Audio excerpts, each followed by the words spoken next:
Hallelujah. We welcome you, brothers and sisters, those of you on social media, on YouTube and on TV. We welcome you, and we are so grateful, we're so humbled, and we're so honored today to welcome you as we introduce you to the man of God, a servant and a friend. A man whom God has blessed and given him the platform all over the world and a voice to the nations. And I'm talking today about prophet Tomi Arayomi, with a vision for apostolic all over the world. Let's greet him and welcome him with a warm, loving clap offering to Jesus for his servant among us. Come on, my dear brother. Hallelujah.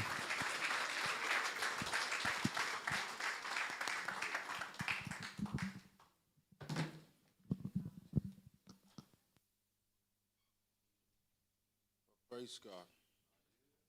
Praise the Lord. We give him thanks. Come on, let's lift up our voices and just thank the Lord.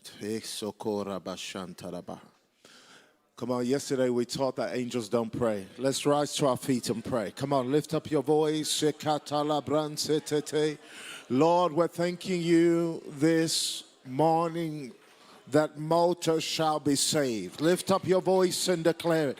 Let your kingdom come, let your will be done in Malta as it is in heaven. Lord,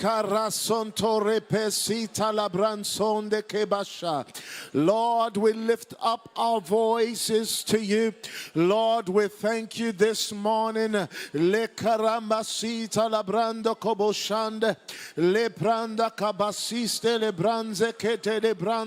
Lembronda kamashande, lambrende kebranzo tole brande kebashinde, lembrenda kadien soto le branzata, le caramansina, le canamansina, lembrande keboshanda, le cabranta kababa, lendo koboshinde de branda kabayenza, le kabaya branda kabayanto lobrosa ya badaya, le kabak. Come on, 2 more minutes. Ikala branze telebranza, lembranda kabashanda da, le kabasaya. Stir up your faith. Pray in the Holy Spirit.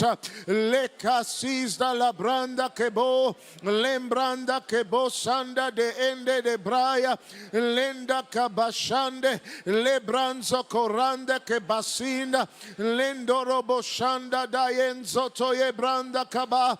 La brenzo tole brande kebaba, la franda kabashanda. Father, let your kingdom come into Malta. Let your will be done in Malta. Let the fire of God be stirred up in this place.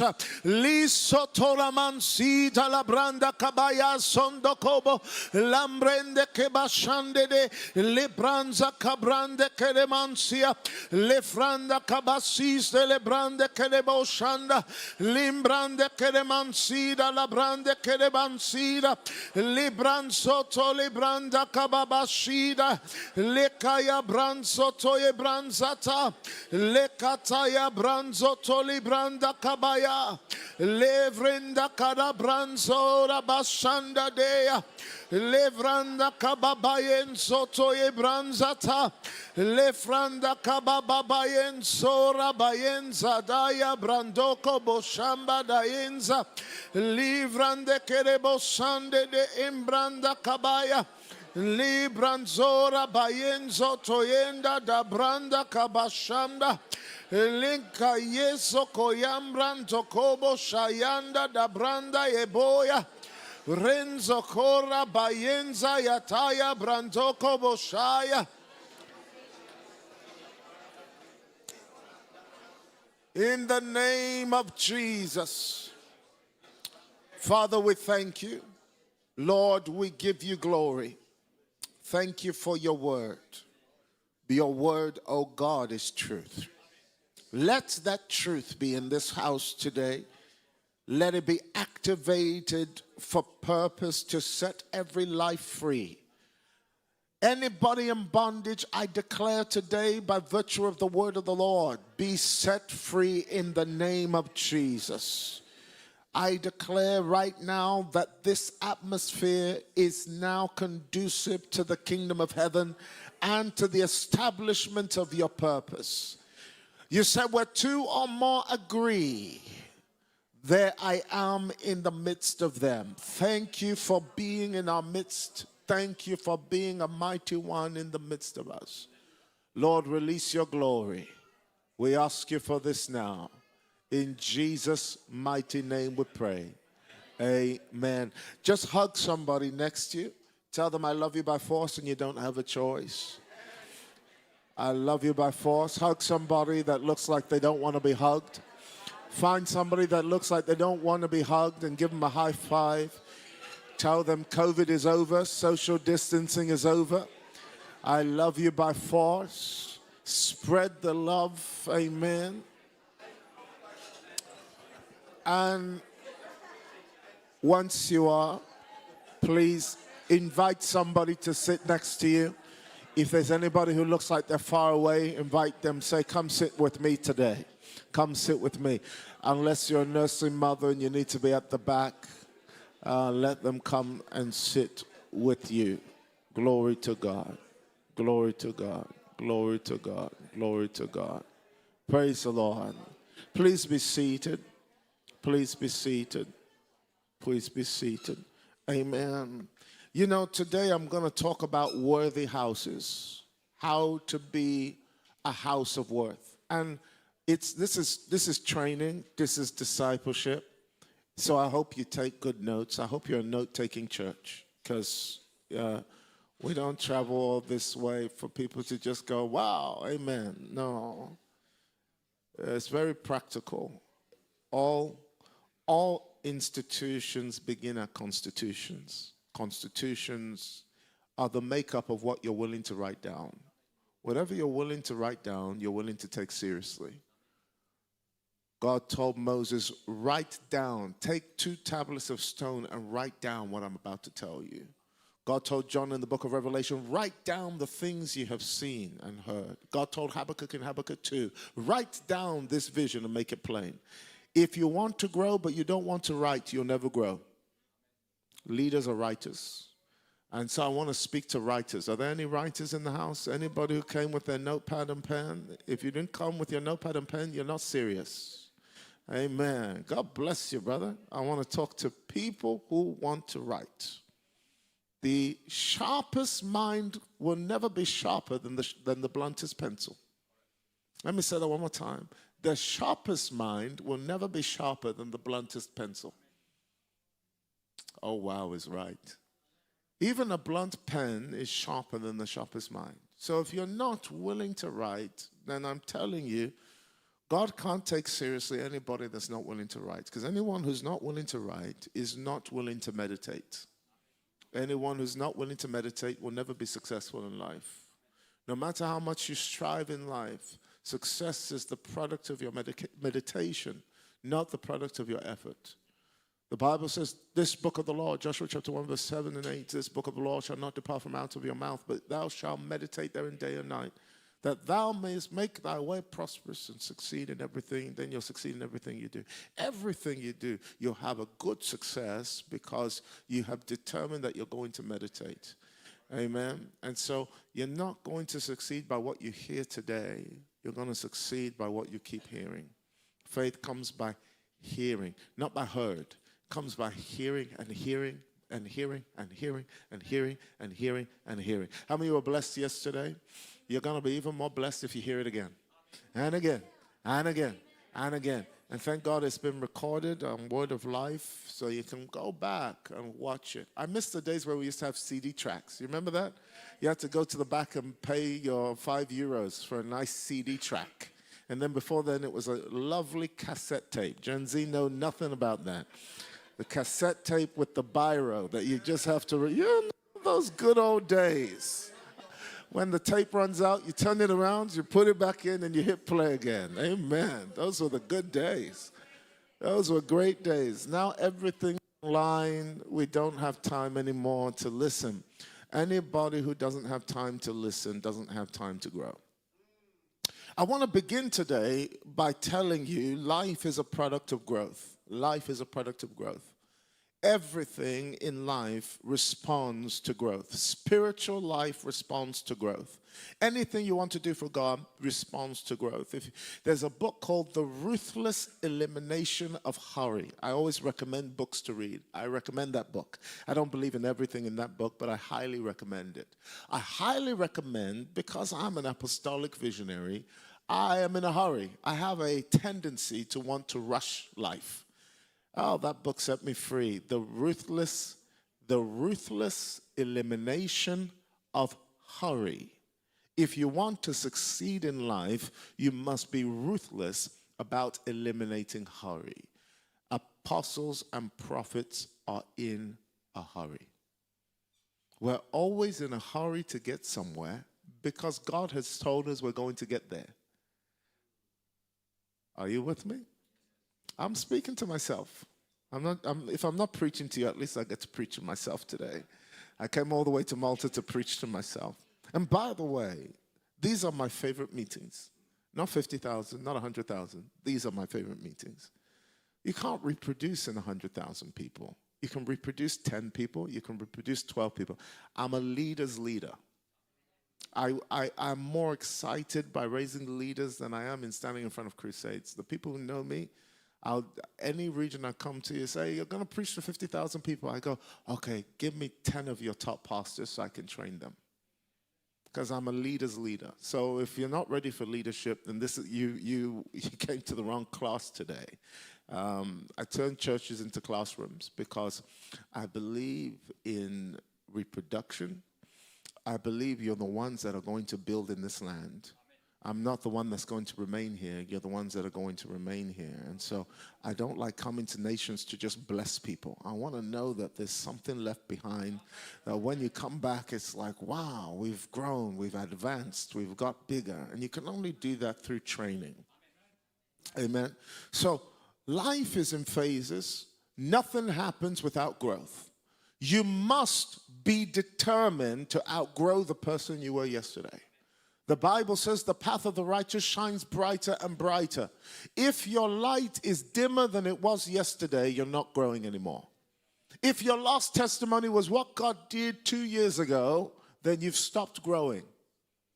You must be determined to grow, and you must be determined to follow people who are committed to a daily life of growth.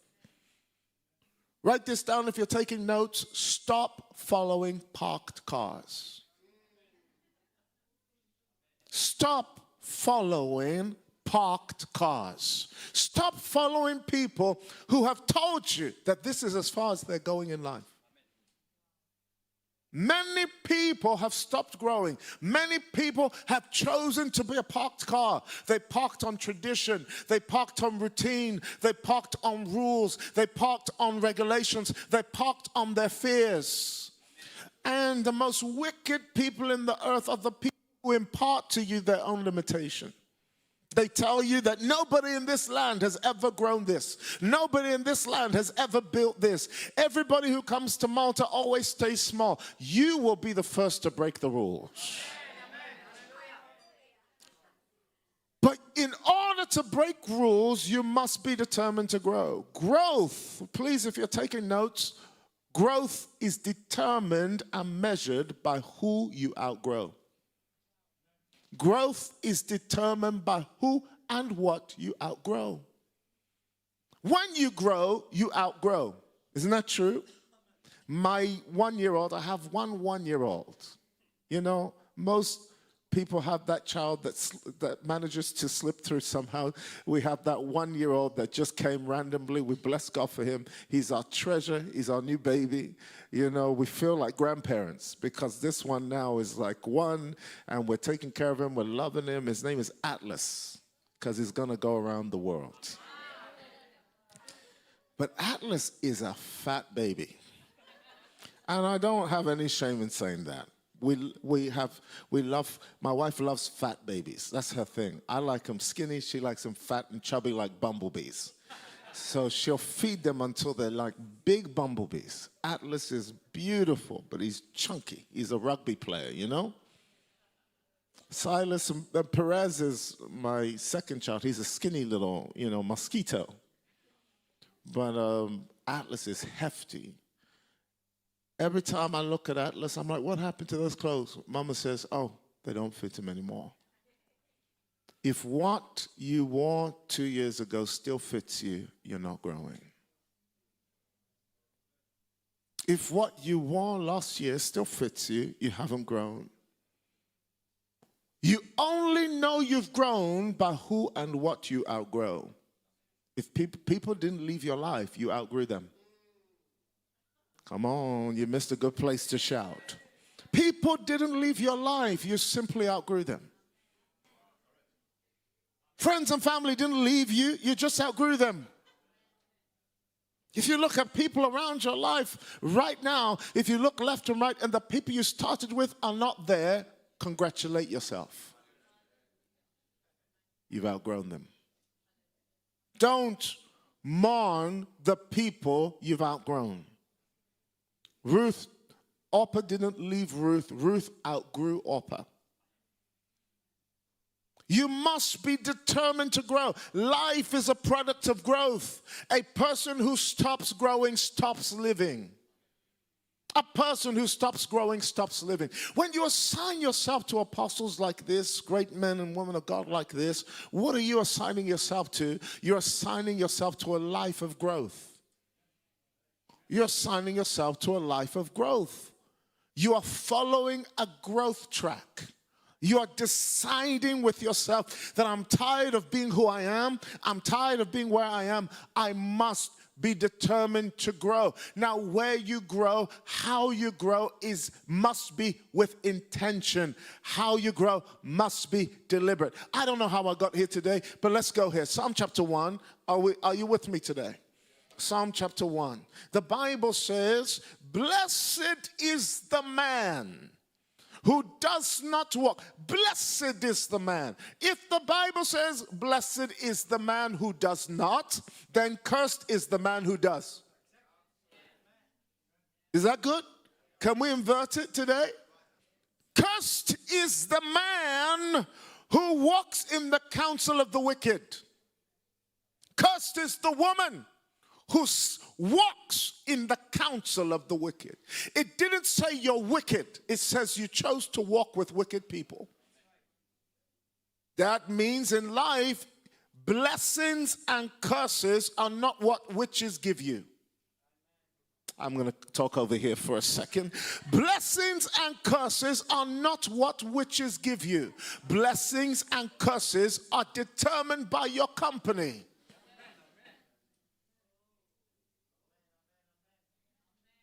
Hello? Are you ready to grow? That means you must outgrow wicked people. If you want to grow, you must outgrow wicked people. One of the highest sources. The problem is we don't know what wicked people are. Wicked people go to church. Oh, brother, wicked people pray.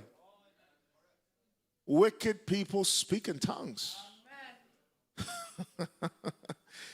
Oh, Apostle Paul said, God, deliver me from wicked and unreasonable men. He was not talking about the people in the world. He was talking about people in church. There are people in church that are wicked and unreasonable. I'm not talking about you. I'm talking about your neighbor.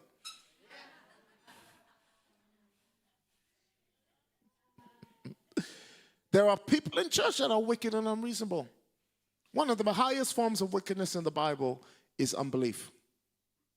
It's getting quiet in the church. The amens just went down quickly. You know, the Bible says that be careful that there be found in none of you an evil heart of unbelief in departing from the Lord.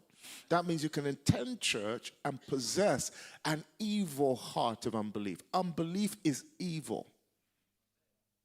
You never heard that scripture before? Unbelief is an evil heart. An unbelieving person becomes an evil person. Because an unbelieving person can follow someone they don't believe in anymore. Ask Judas. An unbelieving person can still participate in the activity of ministry, but they've stopped following you in their heart a long time ago. Their feet will still journey with you, but their heart has left you a long time ago. Ask Judas. He possessed an evil heart of unbelief. Many, forgive me for saying this, many African Americans possess an evil heart of unbelief. Forgive me for saying it, but I'll say it because I'm black enough to say it. Many African Americans, I'm in a church in African American community in Houston, and many African Americans possess an evil heart of unbelief. Well, what do you mean? They believe that somehow Jesus is supposed to set them free from civil injustices. They possess that belief that if you're not preaching about social injustice and what white people did to black people years ago, then you're not preaching well. And by the way, that civil injustice happened in a church in South Carolina. Racism began there. And so they believe if you're not setting us free from the injustice of white privilege and systemic racism, then you're not preaching the gospel right. Are you following what I'm saying? But here comes Jesus, and Judas expected the same thing. Judas was the African American. Are you following what I'm saying? He was the African American of Jesus' day. You're coming to set us free from injustice of Roman privilege. And he possessed an evil heart of unbelief because Jesus was more concerned about his spiritual condition than his civil condition. Unbelief doesn't just happen when you doubt God. Unbelief happens when your expectation of God is disappointed. Because you haven't sat down, you haven't taken the time to understand the ways of God, and anybody who doesn't understand God's way will walk away from him eventually. People who don't know God's way will eventually walk away. I tell you something, I'll be honest with you, I don't always like his ways, but I know his ways. I don't like him, but he's my Lord. I don't have to like. I have to learn to like him. He's my Lord. He's my Savior. Some people create their own God in their own image, and they get offended when their own God doesn't do what they prescribed him to do. God has a funny idea. He believes he's God. He has this funny idea. He believes when you gave your life to him as Lord and Savior, that he actually owns you. It's as I get familiar and offended. You know, I want to tell you some things. And I promise you, Apostle, this is my favorite time. Leaders. I would travel the world just for leaders. Tell me about 50,000, doesn't impress me. Tell me about 70,000, doesn't impress me. I preach in front of 200,000, doesn't impress me. Leaders reproducing, oh, I get excited every single time. I can sit with them. We stand these are the apostles from Rig, London. We can sit in the house till 3 a.m. and I won't be tired teaching them. They know. I'll teach them for 3 hours. Till 3 a.m. I'll finish here. We'll go back to the house. We'll be talking for 3 hours. That's what we did yesterday. Because leadership is the most important thing to me. If you're taking notes, write this down. Live as a person. Die as an institution. Don't die as a person. Don't die as a person. Die as an institution. We passed by, Apostle Gordon was driving me today, and he said, look over there. I looked, he said, that's the school I used to go to as a child. Can I tell you something? One day, Apostle Gordon won't be here, but that school will still be there. Are you following what I'm saying? That school will still be there, raising students. There are still students there today. Am I right? St. Thomas of something school. Is that the name of the school? St. Thomas? Aquinas.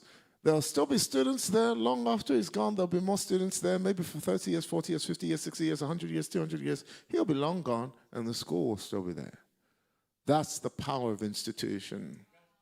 You can kill Jesus, but you can't kill the church. That's the power of institution. Jesus said, I will build something that outlives me. That's the power of leadership. You must be determined to build something that outlives you. You must be determined to build something in this world that outlives you.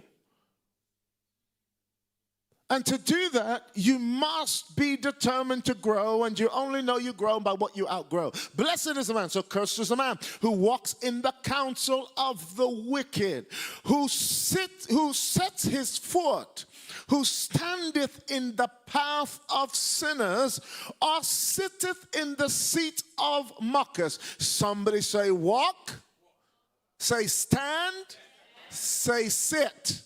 Where you walk in life matters. Where you stand in life matters. Where you sit in life matters.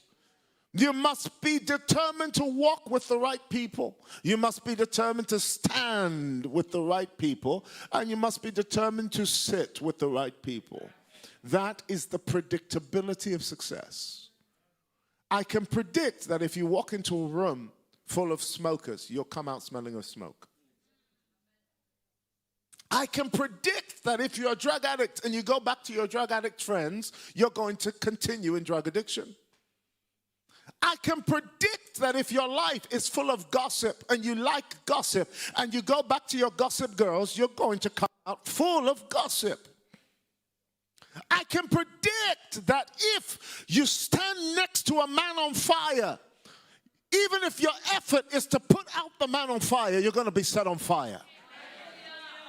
Are you following what I'm saying? Somebody say, my life is not on fire, it's drying up. Well, who are you standing next to that's on fire? I can predict that if you spend enough time with cold people, you'll become cold. I can predict it. I can so predict it that the Bible says Jesus came to a place called Bethesda, and at that place lay a great multitude of lame, halt, and withered people. All of a sudden, I began to recognize that what was making this man lame was not his legs, it was his company. Your multitude is your reflection. Who you spend time with will soon reflect you. I'm sorry to say this, but a person who has ambition to be a millionaire and then spends their time with poor people will never become a millionaire. It doesn't work like that. Influence. Somebody say influence. Say it with chest. Say influence. In the word influence is the word flu.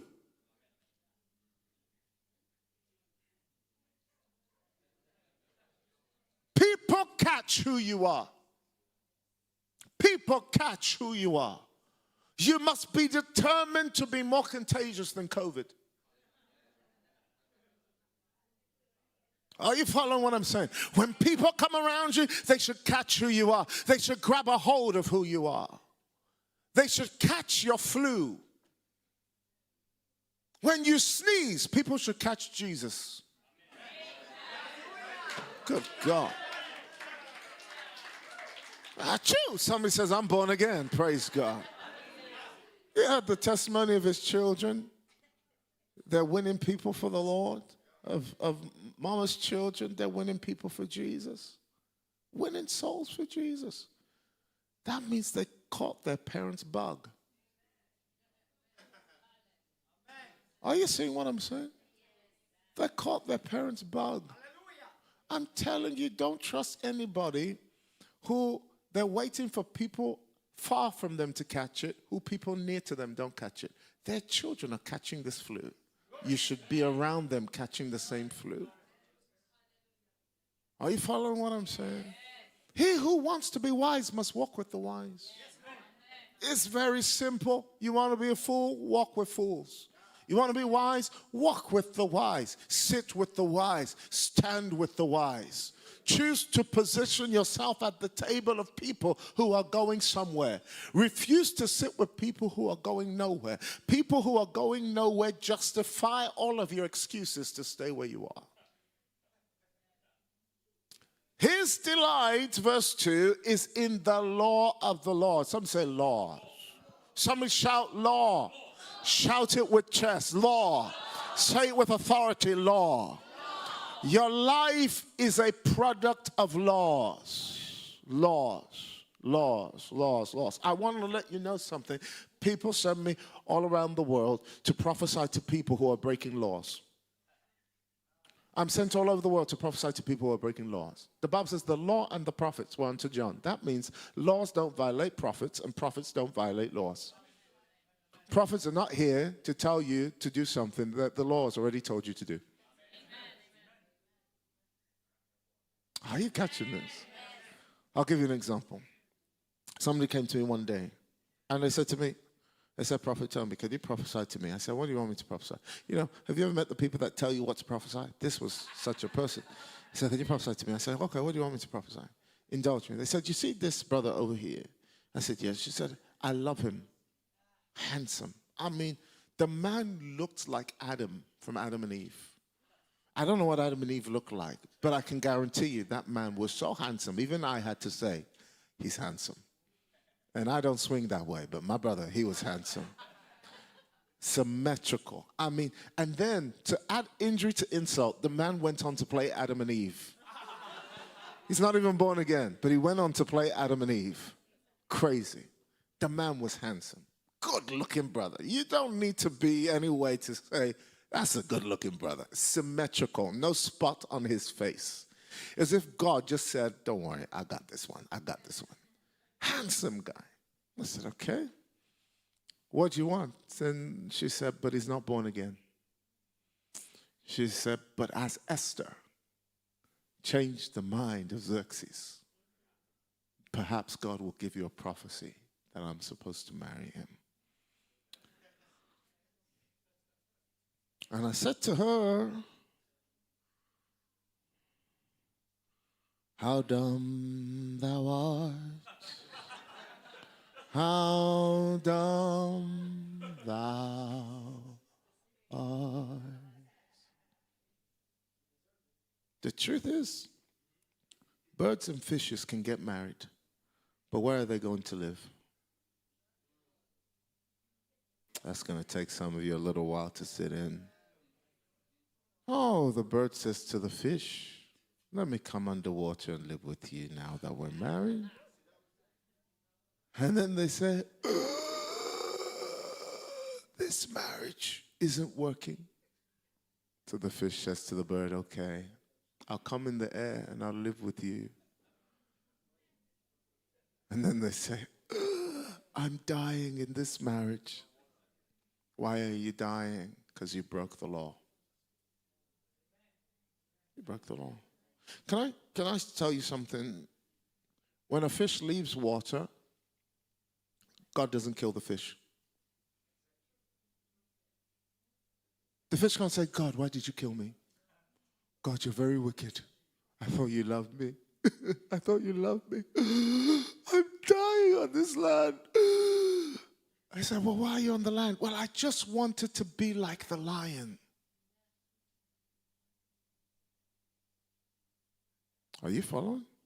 A plant that leaves the soil can never complain God killed him. A bird that leaves the sky can never complain that God killed the bird. A lion that leaves the land to go and join the shark in the water can never complain underwater that God killed him. God didn't kill them. God gave them laws. They broke the law, so the law broke them.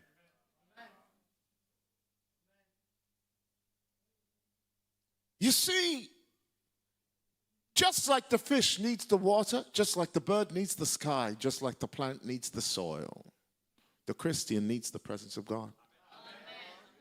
If you leave the presence of God, you can't say, God killed me. I don't understand. I'm not growing anymore. I'm dying in my faith. You left God's presence. So you die. You can't say, God killed me. God didn't kill Adam and Eve. Adam and Eve left the presence. Adam and Eve left the presence. It was the law they broke that eventually broke them. If you want to grow quickly, you cannot rush growth. A great man of God said, hurry is horror. If you rush through life, your life will end in horror. You must understand laws. There are laws. There are principles. Laws cannot be broken. And you must be able to separate laws from rules. Rules are not the same as laws. Rules are man-made. Laws are divine principles. The difference between a rule and a law is when you break a rule, the only consequence of breaking a rule is peer pressure. When you break a law, the violation of the law is coded in the law. The consequence of the law violated is codified within the law itself. So, if I stand here and I preach to you from here, and I'm standing here soon, I may fall. I can't say God killed me. Are you seeing what I'm saying? Gravity killed me. Gravity is a law. Hey, now get off there, brother. No matter how much I pretend that God will save me, if I break this law will break me. Somebody will say, I keep falling.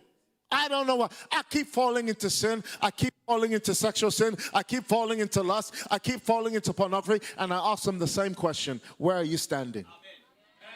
If you're standing on the edge, you're always going to fall. There are men who live their life like this.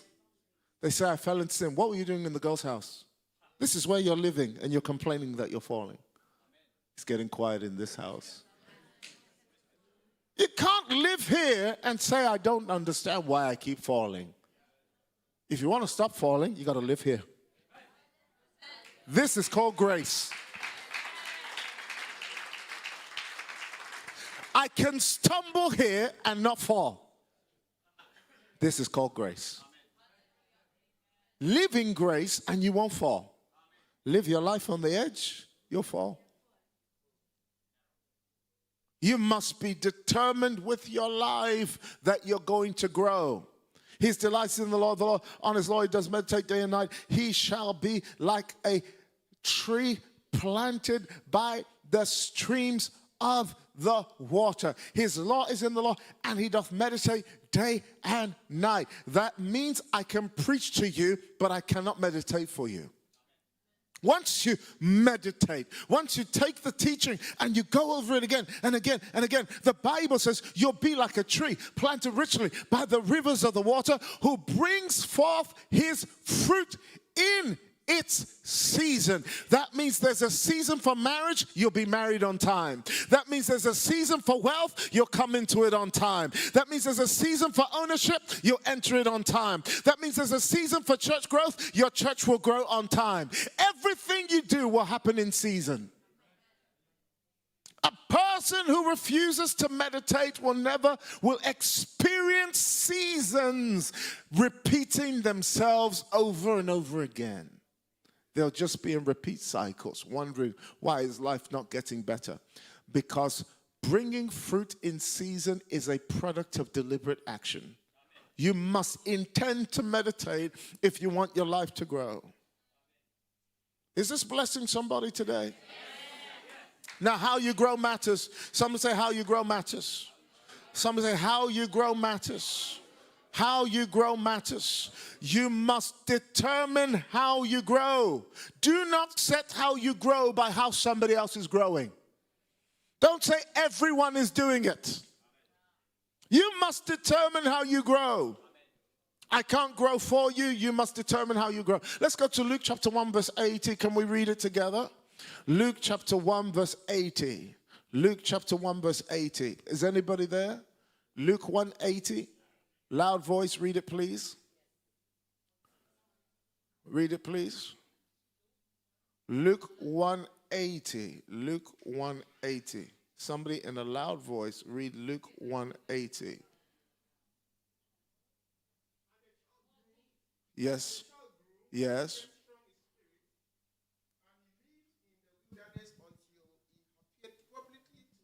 Did you see that?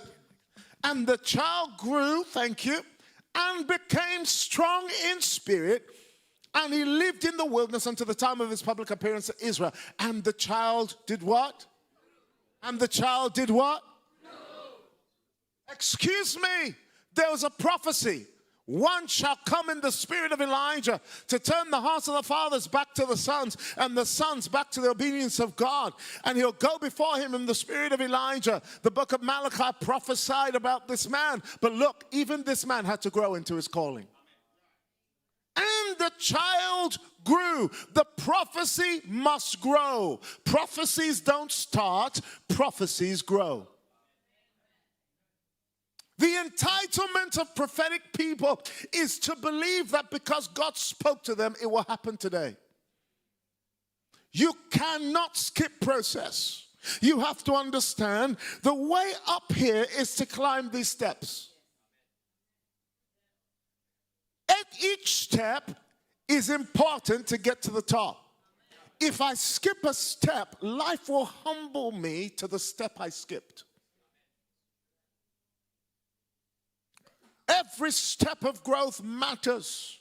The child grew. Some say the child grew. The prophecy that was spoken went through a process called growth. Growth is how you get to where you're meant to be. Not moving around, not traveling everywhere, not going everywhere. You must be determined with your life that you are going to grow. Some people think that school was over when they were 16 years old. Some people are coming, I'm so glad I'm done with school. Woo, I'm so glad. Oh my goodness, I'm so glad I'm done with school. Can I tell you something? Can I tell you how to recognize your teacher? How do you recognize your teacher? I'm not talking about fathers, I'm talking about mentors. How do you recognize your teacher? Your teacher is the person you're most jealous of. It's getting quiet. Oh, the amens just shot down for a second. If you switch past anybody quickly, let's say you're on Instagram and you see somebody and you just not watching that. If their success makes you envious, it's a sign of ignorance that needs to be well tutored. I'm not talking about pastors and leaders and prophets and fathers and mothers. You have one father in your life, spiritual father, many mentors. Anybody who I'm envious of, I force myself to listen to.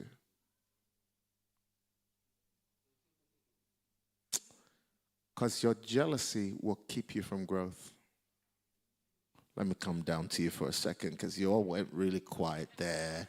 I can tell you thoughts about the person you're most jealous of in life. They're probably your age. They probably look just like you. And everything in you wants to hear something bad about the person so you can say, that's how they got their success. They got there by cheating. They got there by doing stuff wrong. They got there by cutting corners. In my country, they'll say they went to a witch doctor. That's how they became who they are. They put something under their altar. That's why the church is growing. It's amazing to me that Cain used all his energy to be jealous of his brother Abel. He was in close enough proximity to ask him, why does God respect your offering and doesn't respect my offering?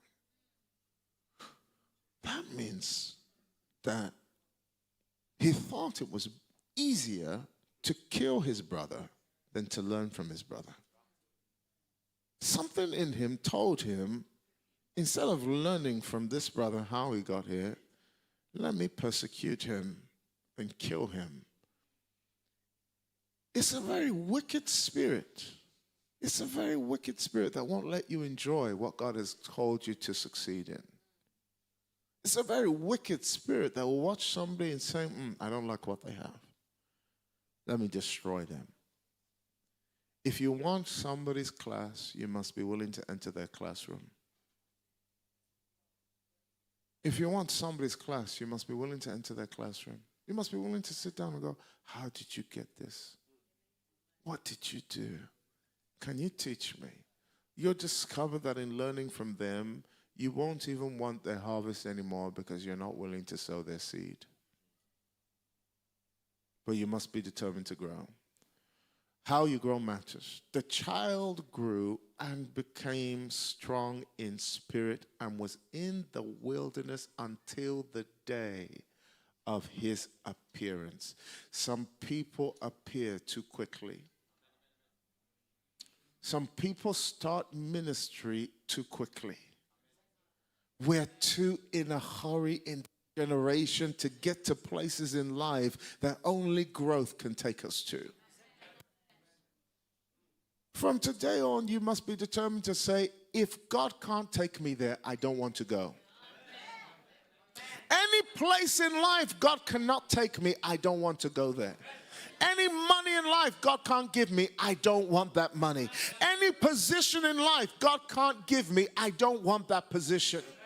You must be determined to withhold yourself from things that will cause you to hurry to get somewhere. Things and people. There are people who will talk you out of your destiny. There are people who will talk you out of your church. Be determined to shut them up quickly. Just tell them, shut up, brother. It's very simple. Shut up. Well, do you know your apostles? Can you see them? Shut up, brother. My brother, come here. Talk about my apostle again. Black eye. You got to be determined to be violent like that. I'm sorry, I'm not even joking. Anybody who talks about my spiritual parents, I make sure they leave knowing who I am. I'm not that one that you can talk to about them. Because when Elisha was following Elijah, you have to understand it wasn't wicked people that talked him out of following. It was prophets. Okay, let me talk to you for a second. It wasn't anybody that talked him out of following. It was prophets. The Bible says the sons of the prophets. That means there are people who don't have fathers. They follow every prophet. They're called the sons of the prophets. And because they follow nobody, they're what we call bastards. They're bastards in the spirit. The Bible says the bastard has no share. The bastard has no inheritance. The fatherless one has no inheritance. There's sons of the prophets who will come to you and they'll say, stop following these people. Stop following Apostle Tomi. Stop going around with him. Don't you know that he's so busy he doesn't have time for you? Do you know how many people have told them to not follow me? These two, no. They stand up. They followed me so, this is why I love them. They followed me all the way to Nigeria. Who comes to live with a Nigerian in Nigeria? Are you crazy? Do you know how many people told them, you people are mad? They just met me. Packed their bags, moved to Nigeria. Came to live with me in a country where I didn't even know how I was going to eat. I didn't know where I was going to live. I didn't know what I was going to do. They packed their bags and they moved. That's why anybody touches them, they get a black eye too. Because they paid a price. They pursue what has been pursuing them. You must be determined with your life that nobody's going to talk you out of your discipleship. Growth is a matter and a product of who you follow in life. Don't let anybody tell you we're not following people, we're following God. It's a lie. You're following people who are following God. Excuse me. It's getting quiet in this church. Am I talking to somebody today? You know when you're talking when the amens go down. That's when you know the preaching is good. When the amens went, it's like,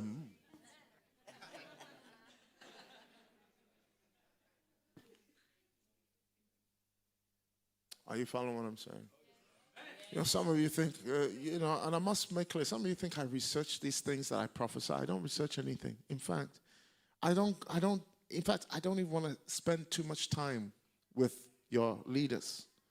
After I take, please drop me back in my hotel. Because it's very difficult to prophesy from knowledge. Yes. So I say to them, they say, do you want to go out? I said, no, because I don't want any information. I don't want you to tell me anything that I can now come up here and say in a prophecy, you go, No, I'll go back to my room, I'll face my God, and I'll say, God, tell me what to tell these people. I had a whole nother plan. Praise God. I had a whole nother plan today to preach.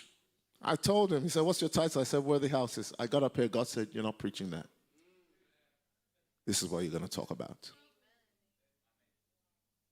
Are you following what I'm saying?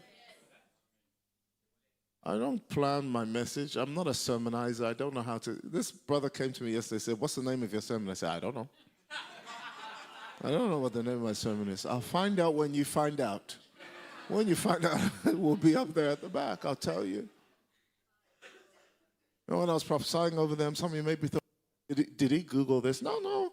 Even here, I said to my team, over here, that's why we were laughing. I said, please tell me their name because I don't want to get up there and say Apostle, Graham, and it's Apostle Gordon.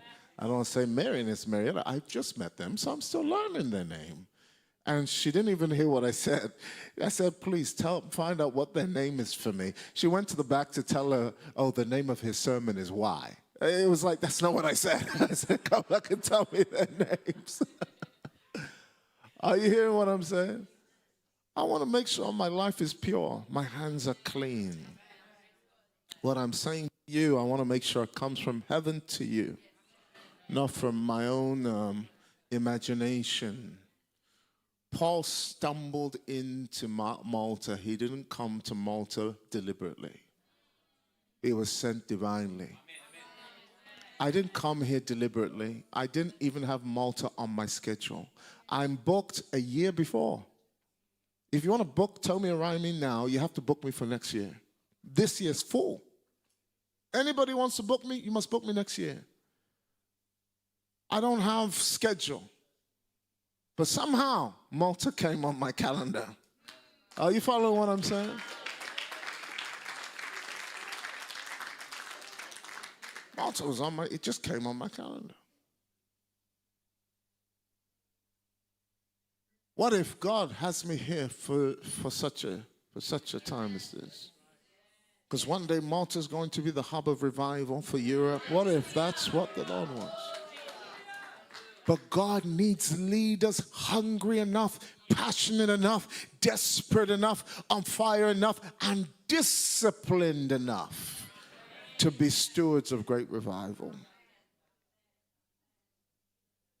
And that discipline doesn't come through prophesying all over the room. That discipline comes through teaching. It comes through training. It comes through, I thank God I have people who love me enough not to prophesy to me all the time. They taught me many things. Your apostle was talking about to me yesterday briefly how Jesus taught for 40 days the kingdom. 40 days. Why was he teaching for 40 days? Because he was downloading an operating system into them by which the Holy Spirit can function through them. 40 days. Some of you can't stand 40 minutes. When Paul finished preaching, he preached so much a man fell asleep and died in the preaching.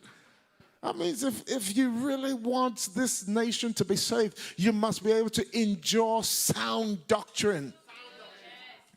You've got to get your spirit matured. You've got to become a strong person because it takes discipline, not emotion. Discipline, not motivation, to carry and steward the next revival of the Spirit of God. John grew in spirit and he was in the desert until the day he resisted the temptation for public ministry. He resisted the urge to stand in public and to be a public minister. He resisted it with everything on the inside of him. Today's generation, all they want is ministry. Today's generation, all we want is ministry. You look at Jesus, all he wanted to do was hide. We have a generation obsessed with ministry, addicted to the pulpit, allergic to the altar. Addicted to the pulpit, allergic to the altar. Addicted to the pulpit, allergic to the altar. You tell them to pray, they can't pray. You tell them to preach, they're ready. You tell them fall on your face and intercede for 4 hours, they can't even do 30 minutes. You tell them to preach, they'll preach for 5 hours. No prayer life, no intercessory life, no depth in God. Sitting at home watching Netflix, then standing on the pulpit to preach one cold Sunday TED Talk. Because men who refuse to pray, men who refuse to develop their depth, men who refuse to grow downwards will never grow upwards.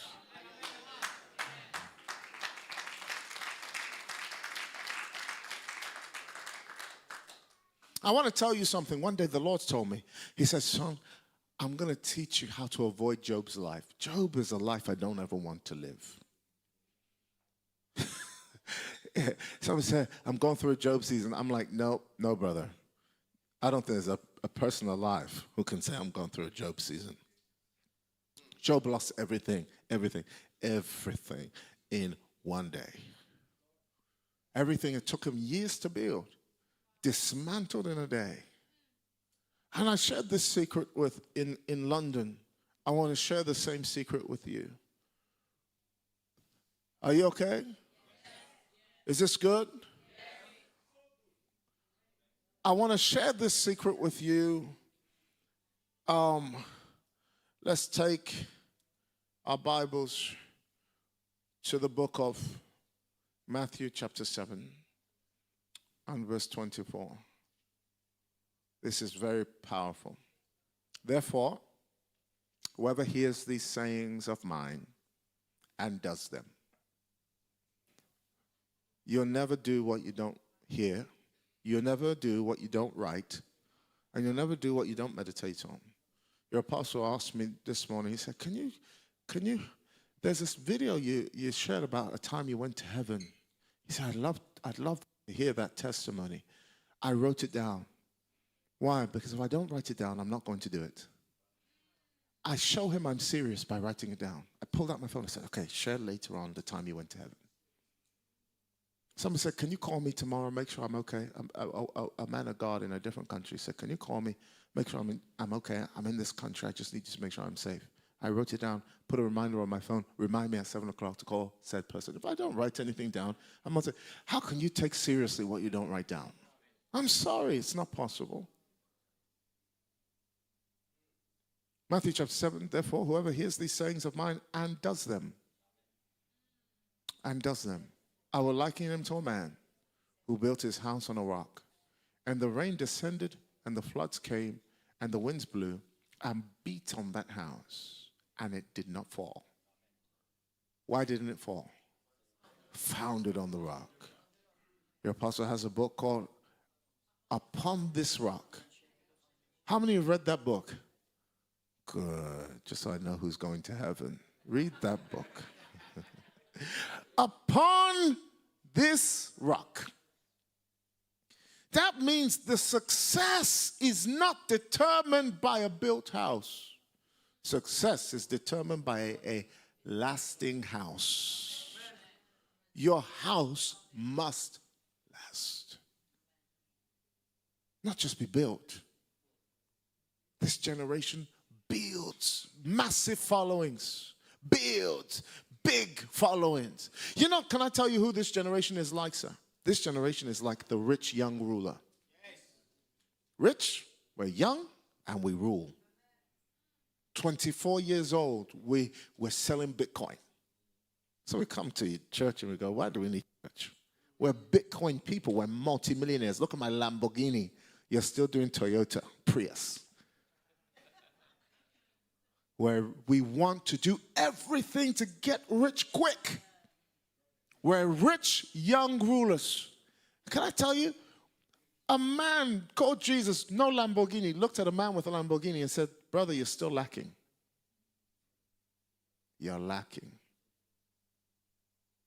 This young generation is lacking. Can I tell you what they're lacking?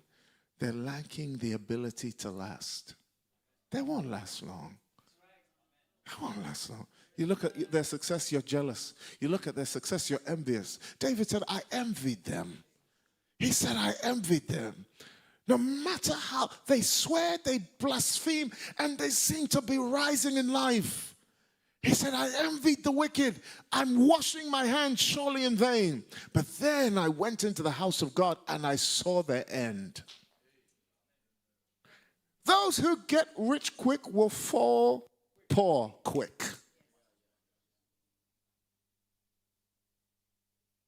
Be determined that nobody who's getting there fast will cause you to step out of the process for 1 second. Because your greatest growth is not measured by algorithms. Your greatest growth is measured by what men cannot see. Can I get a amen? Just one amen. Your greatest growth is not measured by what's coming out of the ground. Your greatest growth is measured by what's happening under the ground. Do you know how many people talk people out of process because they see somebody who's just shooting up in life? Maybe your friend is now driving Mercedes GLS. And you go, brother, how did you do that? And they say, oh, I don't go to church. I just focus. I do this business and blah, blah, blah, blah. Now you've left church. And now they're in all kind of fraud charges, credit charges, because that didn't show up on their social media. Are you following what I'm saying? You envy the wicked, you don't see their end. You jump out of the process early. You're not going to last. His house was built on the rock. Then he says, let me show you a man, what manner he is, who builds his house on sand. What does the Bible say? It says, when the storms came. Did you see it? When the rain descended, when the flood came, when the wind blew. Rain, floods, and wind. I need to tell you something. Rain, floods, and wind are simply a matter of time. You're going to go through something. He didn't say if, he said when. He didn't say if, he said when. Your church is going to go through something. Your house is going to go through something. Your family is going to go through something. It's not if. There's no if in this life. Jesus doesn't come to protect you from the wind, the storms, and the rain. He comes to teach you how to withstand them.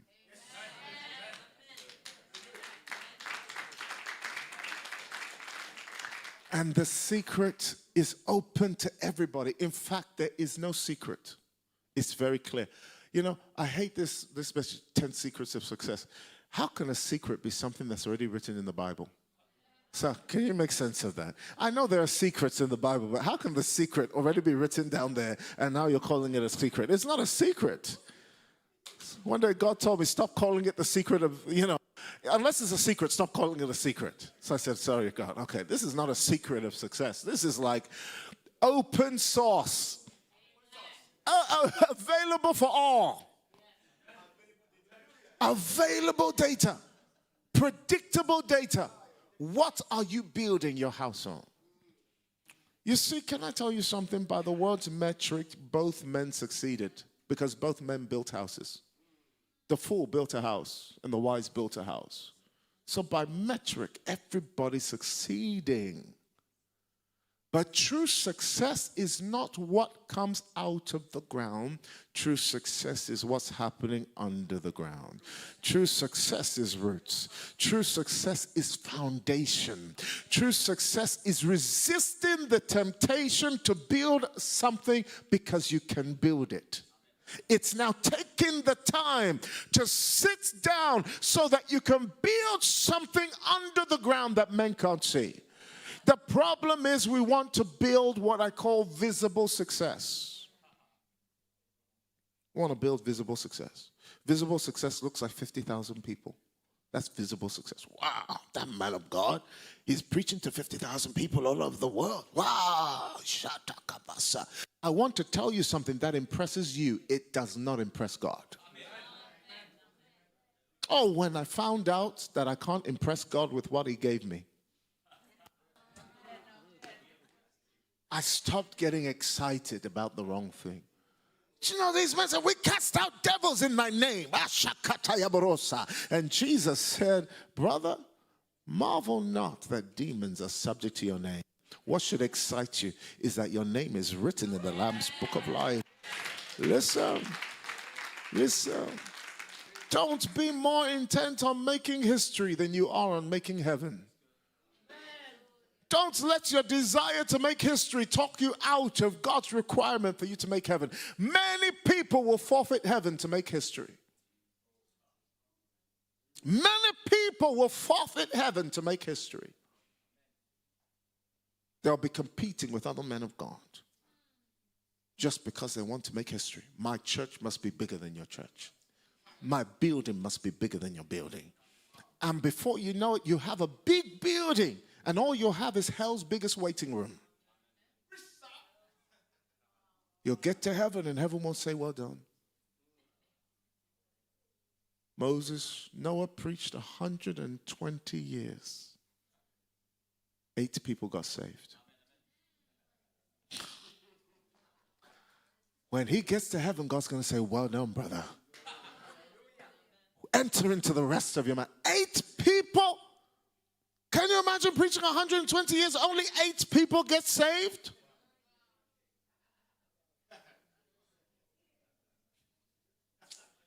I don't know. I don't want that life, honestly.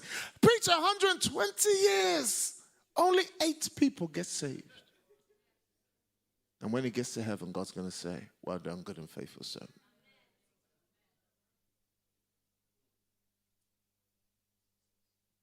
We must be willing to rewrite our code of success.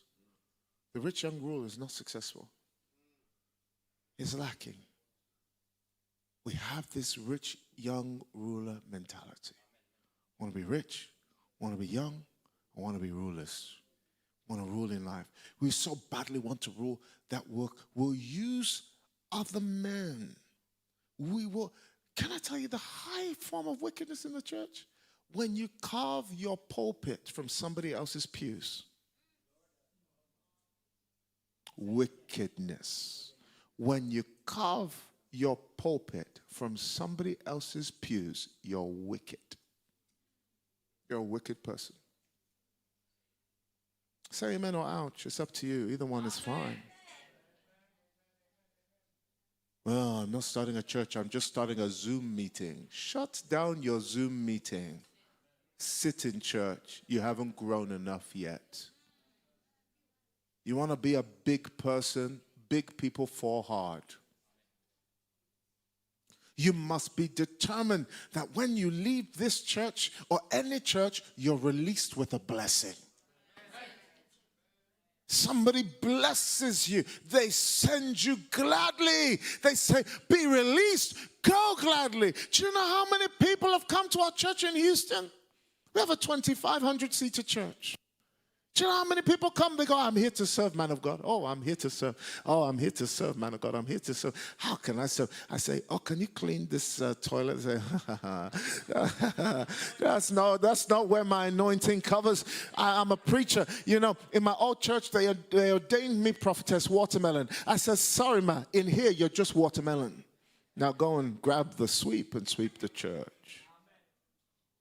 You want to be great? Resist the temptation to skip the process. Somebody say, I resist the temptation to skip the process. People will talk you out of process. Pastors, prophets will talk you out of process. Leaders will. I had a dear son in the Lord. Loved this son. He's growing big. He's growing fast. He's growing everywhere. These people, they know him. He's growing big. He's growing fast. He's growing everywhere. Somehow, Somebody talked him out of process. The problem is I won't chase people because next thing you'll write me up and you'll say, he's a witch. Look how he's controlling me to stay. I won't chase you. I'll release you. You want to go? God bless you. I'm the father who released the son, but I'm also the one who's waiting at the door. If you return, I'll receive you gladly. I'll never say I told you so. I had somebody walk away in a horrible way, terrible way. They started to spread rumors online, social media. They started to call me a witch, a warlock, and all of this stuff. They started to even join people who were saying all manner of stuff about me. 2 weeks ago, they came back to the church. Hallelujah. They said, Dad, I'm so sorry. I'm here now. And I said, welcome home. And we celebrated. We rejoiced. We've had 3 of them come back. And we rejoice every time. Had a couple come back. I didn't even know the couple left because sometimes the church gets so big. Yeah. It's something that tells you that they left. And they tell you that I need to repent before you. I mean, they were standing next to me one time when a couple that I need to repent because I didn't like it before. I said, oh, thank you. Maybe you should have just told God and left me alone. Oh, people do wicked things. Wicked things. Wicked things. We've watched, they've been in my church, they've seen all manner of wickedness. This too, they've seen all manner of wickedness. Wickedness isn't in the world, wickedness is in the church. Some people know they're going to hell. They just want to use church to get there. I'm telling you. I'm telling you. When you see a sign, on my house, there's a sign saying, beware of the dog. We don't have dogs yet. But people, every time they come, are there dogs here? I just need to know. What are they saying? When Jesus said, beware of wolves, the wolves are in the house. You don't put a sign saying, beware of dogs outside the house. You put it in the house. So when God says, beware of wolves, he's not talking about the world. He's saying the dogs are in the house. Let me finish here because I don't know if you can enjoy this. How to not go through what Job went through. Are you ready? Where's my iPad? It disappeared to. Did I put it back up there? It's on the wall. How to not go through what Job went through. Are you ready? Let's go to Job chapter 1. Let's go to Job chapter 1. Job chapter 1. There was a man in the land of Uz whose name was Job. And that man was blameless and upright, and one who feared God and shunned evil. And 7 sons and 3 daughters were born to him. We know he had great possessions. Satan came and said, have thou considered my servant? He said, does Job fear God for nothing? Touch everything he has, and he'll deny you that he knows you. Look at it. Look at it. This is very important. Can we go all the way down to the verse 18? While he was still speaking, another also came and said, your sons and daughters were eating and drinking wine in their oldest brother's house. In their oldest brother's what? House. And suddenly, a great wind came from across the wilderness. Did you see it? When the wind came, when the storms came, it's only a matter of time. As great as Job is, there's no greatness that storms won't come to. When the storm came, the Bible says, it struck the 4 corners of the house and it fell on the young people and they're dead. Satan didn't kill Job's children. The house killed Job's children. Maybe you didn't get that. Satan didn't kill Job's children. The house killed Job's children. Isn't that what Matthew says? Suddenly a wind came, but the house did not fall because it was founded on the rock. That means Job's house wasn't built on the right foundation. The storm didn't come because of the house. You have to understand, Job should have never known Satan was attacking him. Because when you build your life on the right foundation, storms don't matter to you. I wish I had a Pentecostal people. There's got to be times in your life where Satan attacks you, you don't even notice. There are things that people go through I don't go through. And it's not that I'm not going through the same thing. It's just I don't feel it because I've got the right foundations. This isn't magic. So, oh my goodness, everything's happening. Oh my goodness, my life is about to fall apart. My life doesn't fall apart like your life. Why does your life fall apart? My life doesn't fall apart. Foundation. Foundation, foundation, foundation. Some say foundation, foundation. It's not about houses. It's not about cars. It's not about money. It's about foundation. If your foundation is strong, then your house doesn't fall. If your foundation is strong, when the shaking comes, you say, God killed my children. God didn't kill your children. You violated the law of foundation. Foundation is a law. Foundation is a law. It's the stone the builders reject. That's the most important stone. Can I tell you why Christians don't build foundation? Because people can't see foundation. We want to build what men can see so men can clap. Men can't see your prayer life. But now, unfortunately, we have a TikTok generation who we want men to even see our prayer life. I've seen one young lady on TikTok just go, let me take my glasses off so I can show you. They're sitting in the corner of their bed like this.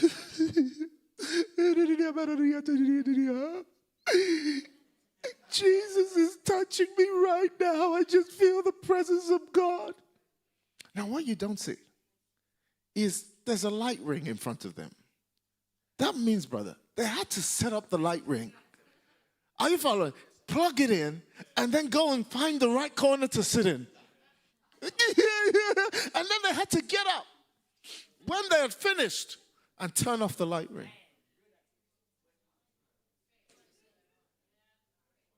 Fake. Fake. Most people don't know this. Let me give you some wisdom today. There are 7 pillars. 7 pillars that's going to make you great. And if you order them right, you'll be great at anything in life. Don't order them right, you're going to fail. Write this down. These are the 7 human needs. 7 human needs. Number 1, in no order, significance. Contribution. Significance, contribution, growth, certainty, uncertainty. There's one more. There's 6, sorry. Significance, contribution, growth, certainty, uncertainty, love and connection. Love and connection. These are 6 vital laws. 6 vital human needs. Every human being has these 6 needs. Growth, certainty, uncertainty, love and connection, contribution, and significance. You got them all? Somebody read them out so everybody can write.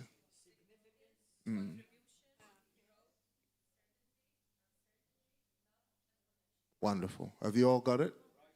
You all got it? No particular order here. But can I tell you something? 6. Can you read it one more time, my dear? Let me give you the microphone. Significance, contribution, growth, certainty, uncertainty, love, and connection. Please write it down. If you want to succeed, write it down. If you don't want to succeed, don't write it down. But write it down. If you're going to succeed in life, you must learn to order these things well. Anybody who's set to fail, I always go back to these 6. And I recognize that 6 of them are out of order. We have a generation that now, on the top of the hierarchy of needs, is significance. And that's why they're failing. We have a young generation who have become narcissists because of social media. And now at the height of their need is significance. And sadly, that need is moving past Gen Z into millennials, even into Gen Xers, even into boomers. Everybody's watching going, I can be significant by even being stupid. There's a young lady who decided that she was going to put gasoline on her hair and light herself on fire just for views. In Nigeria, where I'm from, there's a viral sensation from drinking gas. People are going viral. All they want is millions of views. Chasing significance because they've discovered I can be stupid and significant. If your hierarchy is wrong, I want to tell you, you're on a one-way trip to death or jail. You must deliberately rearrange your hierarchy. You must, yes, sir, you must set up for yourself the hierarchy, and you must be determined to live by it. There's a code that I'm determined to live by. Once I see my code changing, I shut down what is violating that code. The hierarchy is the same for everybody. Everybody has these 6 needs. Let me tell you, the first need you should have in your life, the first need, and your daily routine will tell me you have this need, is growth. Should be number one. Number one should be growth. Jesus spent 30 years on this one. 30 years of his life he spent on growth. There was only one time in Jesus' life where he almost succumbed to the temptation to skip growth. And don't get it twisted, Jesus was tempted. The Bible tells us he was tempted. Thank you, brother. Why, brother, you read your Bible, sir. This one is on fire. This one is going to do great things. Yes.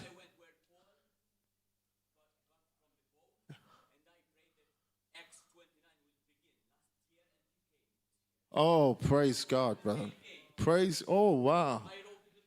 Let me see it after service. Bless God. You're going to do great things. Jesus was tempted to step out of growth in one place. One time. One time. Can I tell you where it was? The Bible says, and the young child grew. Luke chapter 2. The young child grew. The young child grew in spirit, in stature, favor with God, favor with people. I wish I could go deeper on that. But let me tell you what he did. He went to Jerusalem. Because Jerusalem, in London, we have a place called Speaker's Corner. If you want to be great, you go to Speaker's Corner and you fight with Muslims. You just go live on YouTube and you fight. You tell them your God is a pedophile, they'll say, how dare you? Then you fight. And then somebody becomes famous because they said your God is a pedophile. Are they following what I'm saying? That's how they fight on Speaker's Corner. Jerusalem was Speaker's Corner. Jerusalem, even Jesus' brother James said to him, go to Jerusalem, it's Passover. This is hot season for great men of God to arise. Go and show yourself. Who wants to be known hideth himself. But Jesus wasn't seeking to be known. Jesus had killed the drive for significance as his first driver. You must spend time killing it, because if you're not careful, significance is the default setting of the human being. It's default. Don't let anybody lie to you. Everybody wants to be great. 12 men argued with Jesus for 3 years, which of us is the greatest. 2 of them had the audacity to go to Jesus secretly and say, brother, please, when you die, can we sit at one at your right, one at your left? The other apostles were offended. How dare you? I'm the rock. I'm Rocky. I'm Rocky Balboa. On this rock, he'll build his church. I were fighting for significance. That means significance is the default setting of the human condition. Excuse me. Adam and Eve were tempted not by growth, They were tempted by significance. God knows in the day you eat of it, you'll be like him, knowing good from evil. You don't want to be like God. You want to be significant. What did Lucifer say? I will ascend. I will raise my throne above the stars of God. I will be like the Most High. Significance, significance, significance, significance, significance. Significance is the default setting of the human condition. We all start with this drive. I want to be the best. I want to be the greatest. And the one that says I don't want it has never been tested by it. Let me bring this home. He goes to Jerusalem, and as he's preaching, the Bible says the creme de la creme, the big names, the who's the kingdom zoo, were looking at him going, wow, you're an amazing preacher, brother. The Bible says they were amazed at his teaching. They were amazed. They said, brother, wow, what are you doing? Where have you been all these years? What an amazing preacher. He was so preaching, his mom and dad were looking for him for 3 days. That means he left his covering. Your gift can develop long before you develop. Your gift can mature long before you've matured. A mature gift is not a mature person.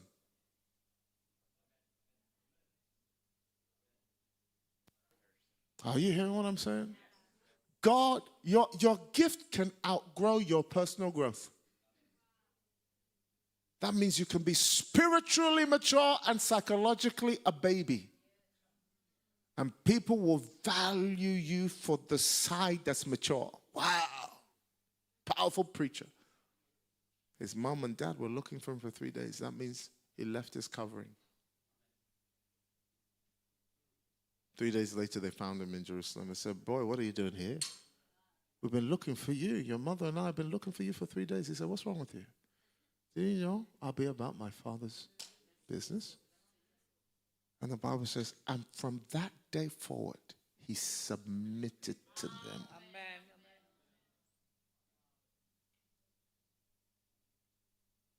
Your gift must be governed. Your gift must be governed. Governed, governed, governed, governed, governed, governed, government. Your gift needs government. It needs tutors. As gifted as Jesus was, he looked at them and said, didn't you know I'm starting ministry today? They looked at him and said, not today. They raised him. That means those parents raised him to the point where he was able. You understand something, that your gift can rise long before your calling. Your gift can rise long before your calling. That means that when Jesus was at the wedding feast, Mary had seen him do things prematurely. And said, they've run out of wine. He said, woman, you've been teaching me for all these years to recognize when it's my time. It's not my time. But Mary had spent so much time with this one, he knew this man is gifted. He can make things happen outside of his time. Do you know you can start a church outside of your time? Do you know you can build a ministry outside of your time? Do you know you can evangelize outside of your time? That men can gather to your gift even though you haven't been called yet. Illegitimate ministries. Ministries that start and they think that because men are following them, that it is an endorsement of heaven, and these men are going to get to heaven only to hear God say, begone from me, you worker of iniquity, for I never knew you. The world knew you, but I didn't know you. Thousands of people followed you, but I didn't even know who you were. You registered your charity in Malta, but it wasn't registered in heaven.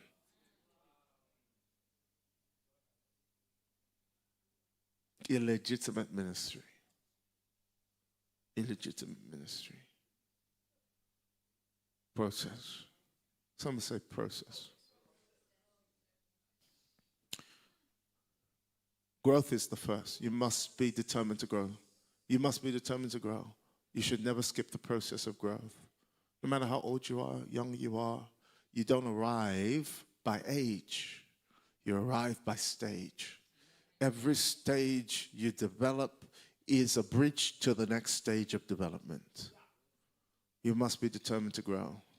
After you grow, you must be determined to contribute. Contribute, contribute, contribute. That's the second level. So say, isn't it love and connection? No. Love and connection is exemplified in contribution. For God so loved the world that he gave. That means contribution is the essence of love. I must be a contributor to my world. I must be a contributor to my world. If you don't grow, you'll never contribute. I'm contributing it to you today, am I not? Am I not? Yeah. I hope I am. Yeah. I'm contributing to you today. Do you know why? Because I grew. If I just say I love you, but I don't contribute to you, you'll just be like, this man doesn't love us. He just says, I love you every day. I love you. I love you. Just know I love you. Just know I love you. Just know I love you. You see, there are parents who say, I love my child, but they don't contribute to their children. You can't love your children if you can't contribute, and you can't contribute if you don't grow. The tree that doesn't grow doesn't bear fruit. Fruit is contribution. Fruit is contribution. You must contribute. You've got to come to a place where you look at your leaders and you say, how can I serve in this church? Don't be a divider, be a multiplier. Don't be a divider. Don't come into a house and divide the house. Don't come into a house and split the house. If you've split the house, it's very simple. I repent. I'm so sorry. I split the house. I gossiped about you. I listened to people gossiping about you. I became a part of the problem of the house. I'm so sorry. My driver was for significance. I didn't know it. I thought I was serving God, but I was really serving myself. Humility is all it takes. Humility is all it takes. Humility. I almost left my covering. I've been with my covering now 20 years. I almost left. I've never changed my covering in 20 years. 20 years. When I was in England, I went to go see my covering. I haven't changed my covering in 20 years. You can trace me. My spiritual grandfather is Bishop Bill Hammond. My spiritual parents is Greg and Sharon Stone. That's my covering. This year, by the grace of God, they're going to ordain me as a bishop. I know. Bookshop Tomi. I'm still getting used to it. I've not left my covering. In 20 years, I've not left. They've offended me. They've done things that have pained my soul. I've offended them too. It's 20-something years I've offended them. Believe me, I've offended them. They've offended me so much, one day I said, I'm gone. I'm done. Do you know, can I tell you how it happened? Very simple. Can I tell you how it happened? Maybe it'll help somebody. I used to spend a lot of time with Mama Sharon. A lot. When I was 18 years old, I was in her room, hotel room. She's a 60-year-old woman. There's no impropriety there. That was my mom. I never saw her any other way. That's my mama. I'd just be in her room, just be chilling out, talking, laughing. We traveled to Hungary. We traveled to Romania. I'd be her armor bearer. I was her driver, her armor bearer, everything. One day I turned 21, and I started to notice I was becoming a threat to my spiritual father. Called me one day. She was on the phone, the loudspeaker. I'm here with our son. What's he doing in our room? Get him out. My heart was hurt. I felt rejected. What do you mean, get him out? I overheard it. I wasn't supposed to overhear it. I overheard it. And my heart was offended. That's how easy it was. And before you know it, the devil started to speak to me. He doesn't love you. He sees you as a threat. You've become a problem. Erase yourself. Now every time he get upset with me about some small thing, I only go back to that day. I see everything through the lens of, what's he doing? Get out of there! That's all I'd hear. I wouldn't hear anything else. So one day, quietly, I just went to look for a different spiritual father. I was Googling. Google. That's how calm. Oh, God help me. And Mama Sharon is crying every day. What's wrong? I said, don't worry, Mama. I'm ready to go. I didn't do what most people do. Most people, when I call wickedness, most people are so wicked, they say, God told me to tell you. That's wickedness. That's manipulation. That's witchcraft. Humble yourself. Stop saying God told me. God didn't speak to you. That's not the Holy Ghost. It's the hokey ghost. Stop listening to the hokey ghost. Yesterday, the hokey ghost told you to stay. Tomorrow, you're offended. The hokey ghost told you to go. Yesterday, the hokey ghost told you, I'm here to submit. Tomorrow, the hokey ghost told you, it's time to go. God is not schizophrenic. Please stop it. Stop using God to justify your own rebellion. Stop it. Stop it. I never told her God told me to go. I never told her. I just said, I'm going. She didn't know why. I was too ashamed to tell her I was offended with a conversation I overheard. I was too ashamed to say it. And now she's even helping me. This is how much she loved me. She's calling the person who I'm now saying is my new leader in California. His name's Johnny Enlow. She's now calling Johnny Enlow to say, he's coming to your church. Please take care of him. She's sending him money. Please, he's my beloved son. I love him. Take care of him. And then she's calling real estate agents to find me a house to stay in California. I tell you, that's what won me back. I was on a plane with her to Romania one day. The plane's taking off, and she starts crying. I said, Mama, why are you crying? She said, son, you broke my heart. I said, what do you mean?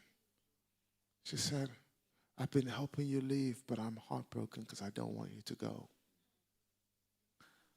And I said, Mama, I'm staying.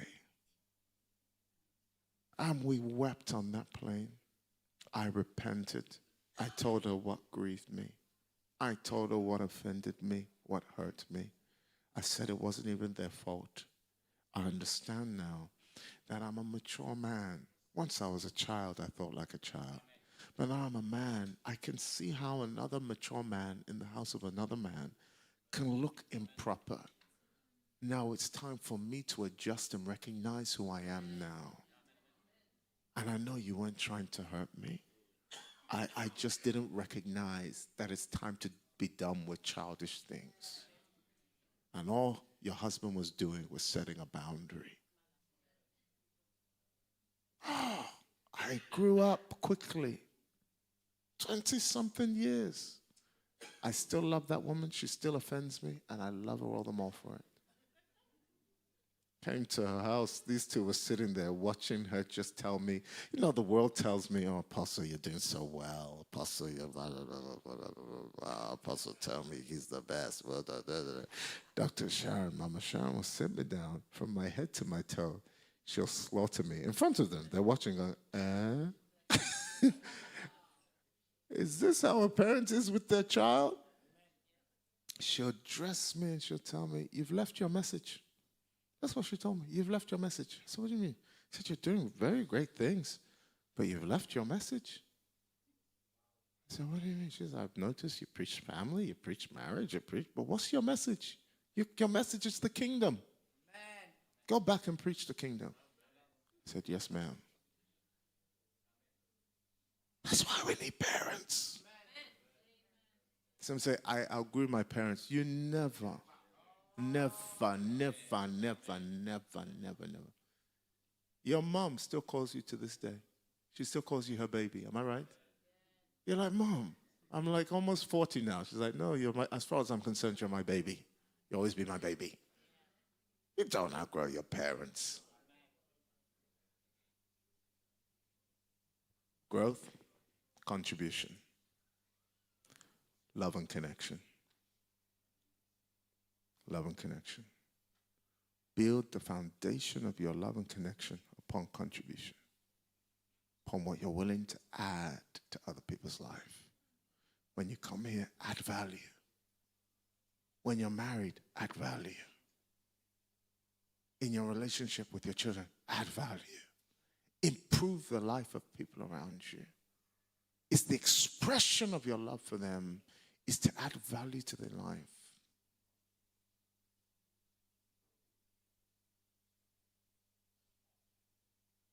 Now, here's where it gets tricky. Here's where it gets tricky. Certainty. My love for you should make you certain. You know why kids leave the home? Kids leave the home because they're not certain that home is a safe place. Do you know why people leave marriage? Do you know why women leave marriage? Do you know 80%, 70% of divorces in America are initiated by women? Did you know that? 70%. Do you know why? Because a woman doesn't feel certain that the man loves her. That's why women leave. If you kill somebody, man, if you kill somebody, she loves you so much, she'll even bury the body with you. Sorry. If you murder somebody and you come to your wife and say, I murdered John, she'll go, quick, let's put him in the bathtub. Let's burn this body. If the police come, they say, Jerry didn't do anything. I was with him all night, praise God. But if you cheat, she'll bury you. Women want to feel certain. A woman will tell her husband, do you love me? And the man, because we're very silly people, will say, of course I love you, I married you. Then she'll say, then tell me you love me. She wants to feel certainty. Marriages fail because a woman's drive to feel certain is a man's drive to feel uncertain. I wish I could help somebody today. Men are driven by uncertainty. Women are driven by certainty. A woman wants to feel certain at a time a man wants to feel uncertain. Uncertainty is the birthing place of masculinity. Are you here today? In fact, when marriage gets certain, men get scared. A man will leave his girlfriend because his girlfriend became too certain. She'll sit there and go, I want to marry you. He'll be like, I love you. You're the best thing that ever happened to me. He's like, me. Are you hearing what I'm saying? A man will chase you down when you don't have sex with him. Because he's chasing you because of uncertainty. Is today? Am I going to have sex today? Am I not going to have sex today? Am I going to have sex today? And the foolish thing a woman can do is give that man sex. Foolish. The moment you give him sex, he stops chasing you. Because now he's certain.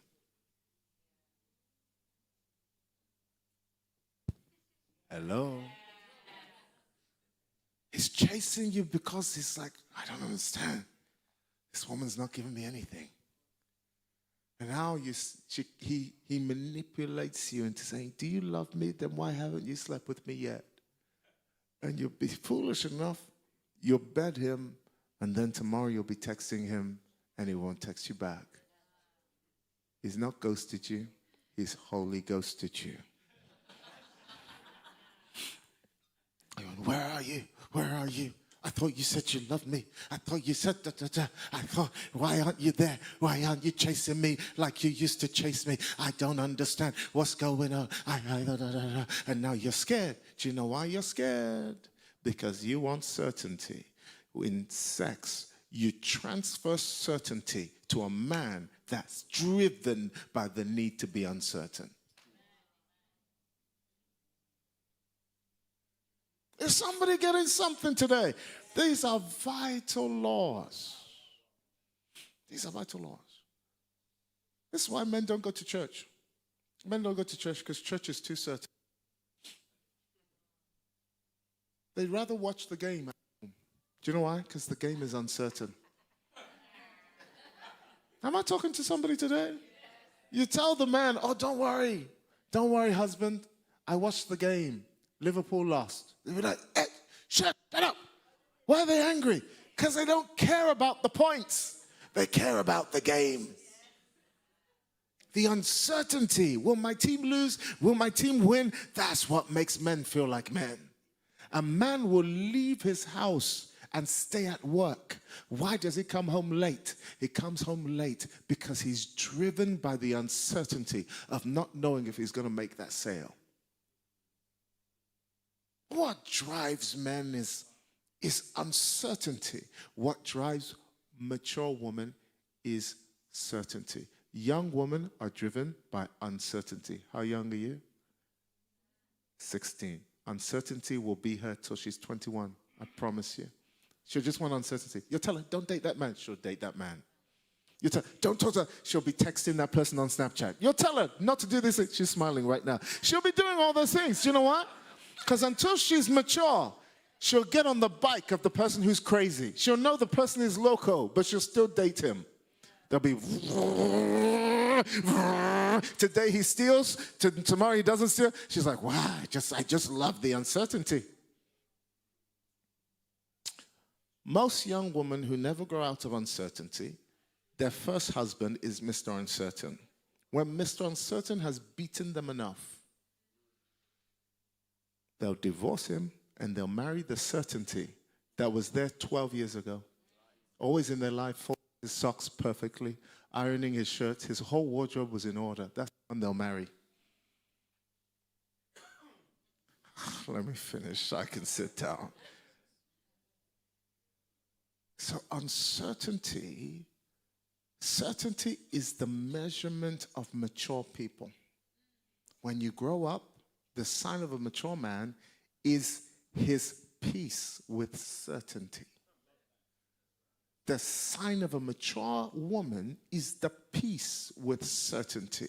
Apostle Paul called it contentment. I have learned to be content in all things. That means you look at the left, you look around you, there are beautiful women in the worship team, beautiful worship in the praise, woman in the praise team, but then you look to your left and you see the one you married. And you say, it is well with my soul. That's maturity. Maturity is contentment. This certainty. Once you've reached that place of certainty, my God, then you build the next foundation in your home. The next foundation of your marriage, your home, your church, your ministry should be uncertainty. Every home needs it. Every church needs it. Every marriage needs it. A church should be a mixture of certainties and uncertainties. It is certain we'll meet every Sunday. It is uncertain that if we go on this mission trip to Africa that we'll come back alive. I'm signing up. It is certain that we'll meet every Sunday. It is uncertain that if we go to the streets of Malta, we won't be slapped for preaching the gospel. Every church should be built on a foundation of certainty with another layer of uncertainty. The uncertainty is the mission. The mission is what helps the church grow. The certainty is the church and its shepherding. The certainty is what helps the church be founded. You need certainty and you need uncertainty. And then final layer, significance. Significance. Once you've achieved all of the other five, you'll become very significant in life. Significance has nothing to do with sweat equity. You don't have to sweat to be significant. You don't have to strive to be significant. You don't have to sell your soul to the devil to be significant. I always tell people, be careful who takes you to the top. Satan took Jesus to the top of the temple. Be careful who takes you to the top of church. Not every promotion is from God. Satan can take you up, but it will cost you. There are people who sell their soul for fame, church fame, world fame, music fame. Everybody's willing to sell their soul in Hollywood for some level of significance. You don't need to sell your soul to be significant. I've learned this. Every contributing thing eventually becomes significant. Every contributing vessel eventually becomes significant. I'm a significant name in the body of Christ today. I'm not oblivious to it. I don't reject fame like some people do. I don't do it. I use fame as a tool for advancing the kingdom of God because fame is not my focus. I've been cooked past the requirement of fame being my focus. God has killed me 1,000 times. So fame is not on my mind. What's on my mind is how can I leverage the 400,000 followers I have on Instagram, the 400,000 I have on YouTube, the 200,000 I have on Facebook. How can I leverage this to advance the kingdom of heaven? You'll rarely see me post a selfie of myself on social media. Rarely. Rarely. And if it's done, maybe my team did it. My social media is the messages that can push the needle of the kingdom. In fact, people unfollow me because of what I put out on social media. I don't know if you follow my Instagram. People unfollow me. How dare you say we should support the Jews? I say it. Oh, brother, I say it. I say it because I'm not interested in fame. Somebody said, you just lost a follower. I said, who is you? I didn't even know you were there. I'm just there trying to preach the gospel. Jesus lost almost 3,000 people in one message. He preached one message that sounded like he was a vampire. If you say it in an Armenian or Romanian accent, it will sound even worse. Eat my body, drink my blood. For my body is meat and my blood is drink indeed. What did he just say? And everybody left. Only 12 people left. And he said, will you leave me too? You've got to change your measurement of success. You've got to change it. You've got to change it. Sometimes success is just as much the people who leave as it is the people who stay. Rise to your feet. I want to pray for you. Did this bless you today? Yes. Amen. Praise God. Praise God. Praise God. Praise God. Praise God. Praise God. Praise God. Praise God. Praise God. Praise God. Praise God. Everybody pray in the Holy Spirit. Is there a keyboardist, a minstrel? Just play something soft, nothing heavy, just something gentle. Le prazonse che ramanse e presanzo tora frenze kim pratale brante che gende e prenze e lobra sanze che lambra tora freense chesa la brente che boshanda de branda cabala diesto lo bronda caba mande e le bronza cande de bronza cabashanda de an solo bronze che te mande e le bronza e che boshande e le branda cababa Mashunda kirembra satola braiendo koboshaya. Mala prato koshatata la prata kabasata. Lebranta kaboshambare toko roboshanda. Lebronza kabayento koboshanda de ede basada. Lebranda kabashende e lebranta kabashira. Ingaraba la bronsa kababa shanda elebrosa kaba elebranta kaba shande elebranta kaba. Come on, pray in the Holy Ghost. Come on, pray in the Holy Ghost. Pray in the Holy Spirit. Takasanda. I want you to ask God, give me this wisdom. Give me this wisdom. Help me resist the urge to skip the process. Come on, lift up your voice and pray. La branto corremre intanda basonde di branta calabanzia. Lo bronza calimbrande che bashande e de brosa calabrante che basida la brande che bosciaia. Le bronza cabaleto coroboshanda. In the name of Jesus. Praise God. Praise God. Praise God. Let's stretch our hands in this precious man's direction. Everybody stretch your hands and just pray for him. Father, we thank you for this precious man. Lord, we thank you for his life. Lord, we thank you for his life. Lord, we thank you for his life. Lord, we thank you for his life. Lord, we thank you for his life. Lord, we thank you for his life. Lord, we thank you for his life. Lord, we thank you for his life. Thank you, Jesus.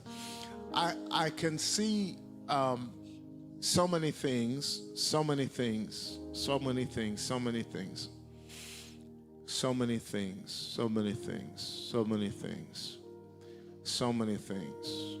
I just hear the Lord say, I'm rewarding you today for your hunger. There's something inside of you that believes for a word, knows for a word, and doesn't seek for it. And God counts that as so precious in his sight. And I just see the hand of the Lord coming upon you in the new way in this season. And I see the Lord saying, tell my son that great advancement is coming. And I see you in a season where there was almost a time where you said, God, are we done here? Are you done with me? Are you finished with me in this land? And the Spirit of God says, son, I sent you here for a purpose. And the Lord says that purpose will not die until it has manifested and it has finished its course. I see you standing in great training schools. I see you standing with great men and great leaders. I see you taking great notes from the Adeboyes all the way to the Oyedipos. And I see you sitting down saying, I've got to learn these secrets. I've got to learn what made men great. And I see you in university somehow. And I see you starting some fires in university. And it's almost like this is how I started. So God, you've got to continue with what you began in university, and I need you to make it manifest in a greater way. And the Spirit of God says, there was a cry you said, God, I don't want to go to a land and only win the people like me in that land. I need you to give me a people who aren't like me. And the Spirit of God says, because of this prayer, the Lord says, I have sent you here. That the Lord says, I might break the prison of denominationalism, that I might break the prison of old religion, that I might break the prison of old confinement. And the Spirit of God says, now I am releasing unto you the great and effectual call. And the Lord says this, the Spirit of God says, tell your wife that the Lord says, I have remembered her for good. And the Spirit of God says, I am going to show you that as you come into a decade, and as you come into a new decade, the Spirit of God says this is a new day. And the Lord says that I am celebrating an anniversary of a new day, that I am reigning over your life. And the Spirit of God says it will not be like any season before it. For the Spirit of God says, I allowed the shaking of a previous season, I allowed the stirring, says the Lord, I allowed the people to leave that were not called to be a part of the assignment. And And the Spirit of God says, now you are getting ready for a radical new emergence, says the Lord. And the Spirit of God says, you could have followed your father's footsteps, but the Lord says, you chose to serve me. And the Spirit of God says, my promise to you is that I will not send you to a land to spin your wheels. I will send you here that you might reap 30, 60, 100-fold returns. And the Lord says, it is because I have made you a faithful man, faithful in my kingdom, faithful in my service, that the Lord says, it is my good desire to promote you and to lift you higher than you have been before. And the Spirit of God says, I gave you the wife I gave you by my divine providence and by my divine strategy. And the Lord says, I gave you a woman of discernment. I gave you a woman of prophecy. I gave you a woman of dreams of the night, says the Spirit of God. And the Lord says, I led the two of you. And the Spirit of God says, I directed you. And the Lord says, now my hand of might is getting ready to rest upon your family in a whole new way. And the Lord says, son, I'm going to show you that I've given you a heart like David. And the Lord says, I will raise up the house and the tabernacle of David even in your midst. And the Spirit of God says, you are going to see from the places that I've called you to serve, there will be great growth. And the Spirit of God says, son, I've given you the heart of a worshiper. I've given you the heart of a worshiper. I put worship in your heart. I put worship in your home. I put worship in your midst. And the Lord says, you went from being Nehemiah's cupbearer to carrying the vision to rebuild. And the Lord says, it was I who showed you the vision that led you here. It was I who opened your eyes to see a people not your own. And the Spirit of God says, I am anointing you for the raising, equipping, and mobilizing of men. And I don't know who you sit under, where you sit under. I just know that there is a wine that doesn't always fit the wineskin. And there is something in you that wrestles with the mold. And obedience conflicts sometimes with the measurement of what you've been asked to do and what you've been told to do. And just like David, it feels like rebellion to take off the armor of Saul. But you know you can take down giants if you just had a lighter load to carry. And so the Spirit of God says, I am alleviating you, not of honor, but I'm alleviating you of having to wear somebody else's message in your own mouth. And the Lord says, I've given you a message. I've given you a mantle. And the Lord says, watch me cause both to succeed. And the Spirit of God says, son, all of us can say, God, I don't want to be blessed from the ministry. I want to be blessed from what you provide. But how else will nations be blessed if they don't honor you, says the Lord. And so you've done everything you can to say, God, if I could just get finances through work and through labor and through tent making and all of that stuff, it'd be great. But the Lord says, son, now allow me to bless you in ways that men will pour into your bosom.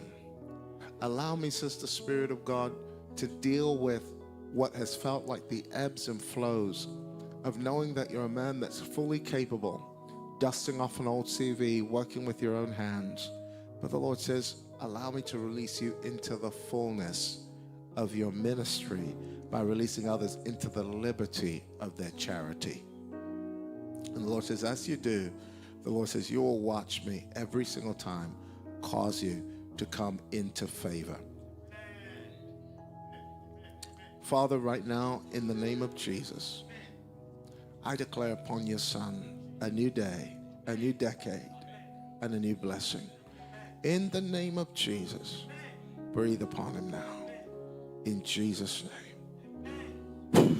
Thanks, Holy Spirit. Thanks, Holy Spirit. Thank you, thank you, thank you, thank you.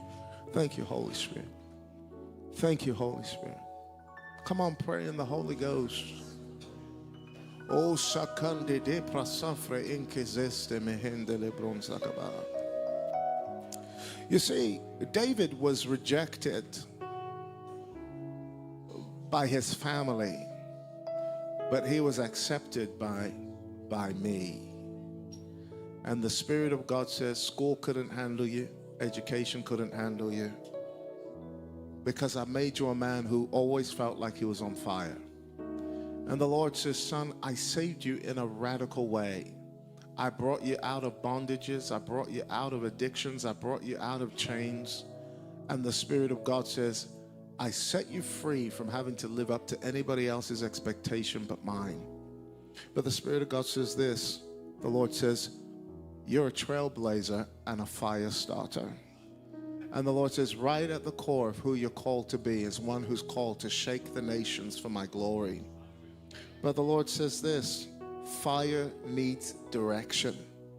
And so the Lord says, where zeal carried you and where excitement for the kingdom pushed you into directions, the Lord says, foxes are foxes until I attach fire to their tails and shoot them into the right direction. The Lord says, can I shoot you in the right direction? The Spirit of God says, son, there are times where church even feels uncomfortable to you. There are times where you're so on fire, you just want my kingdom to receive souls that I died for. That the Lord says, from the moment you got saved, you wondered, why doesn't everybody else have this fire? Everything you touch catches fire. And the Lord says, that is the man that I have ordained for you to be. So the Lord says, you will never be ordinary. You'll never fit into anybody else's box. You'll never fit into anybody else's expectation but mine, says the Lord. But the Spirit of God says, son, in this season, allow me to refine you and allow me to put foundations on the inside of you that weren't a part of your life growing up. For the Lord says, if I can do that, the Spirit of God says, I can renew your strength like an eagle. Something happens to all of us when we go through school. Some of us feel like we're fit for it. Some of us feel like we're unfit for it. The Spirit of God says, son, you were a man that always felt like you were called for something more. And the Lord says, I led you through some crazy encounters that you and I have had together. And the Lord says, it's made you ruined forever for the ordinary. And the Lord says, son, I'm going to show you that there are things that I called you to do that the Spirit of God says won't fit into everybody else's box. But the Lord says, son, it's going to cause you to be a man of the healing anointing. It's going to cause you to be a man of the deliverance anointing. It's going to cause you to be a man, says the Lord, that stands on the streets and lifts up his voice and preaches my gospel with fire. And the Lord says signs and wonders are going to follow everything you do and everything you touch. And the Lord says, I'm going to make you a man that lays hands on the sick and watches them recover. I'm going to make you a man that opens blind eyes and opens deaf ears, because the Spirit of God says you have the faith for it.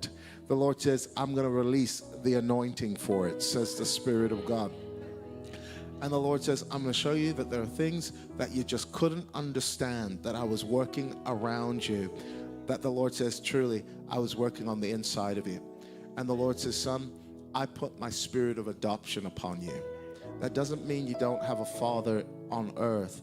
It just means that now you have so learned what it means to receive a father's love beyond natural fathers and what natural fathers can give, that the Lord says it's put on the inside of you a tenderness of spirit.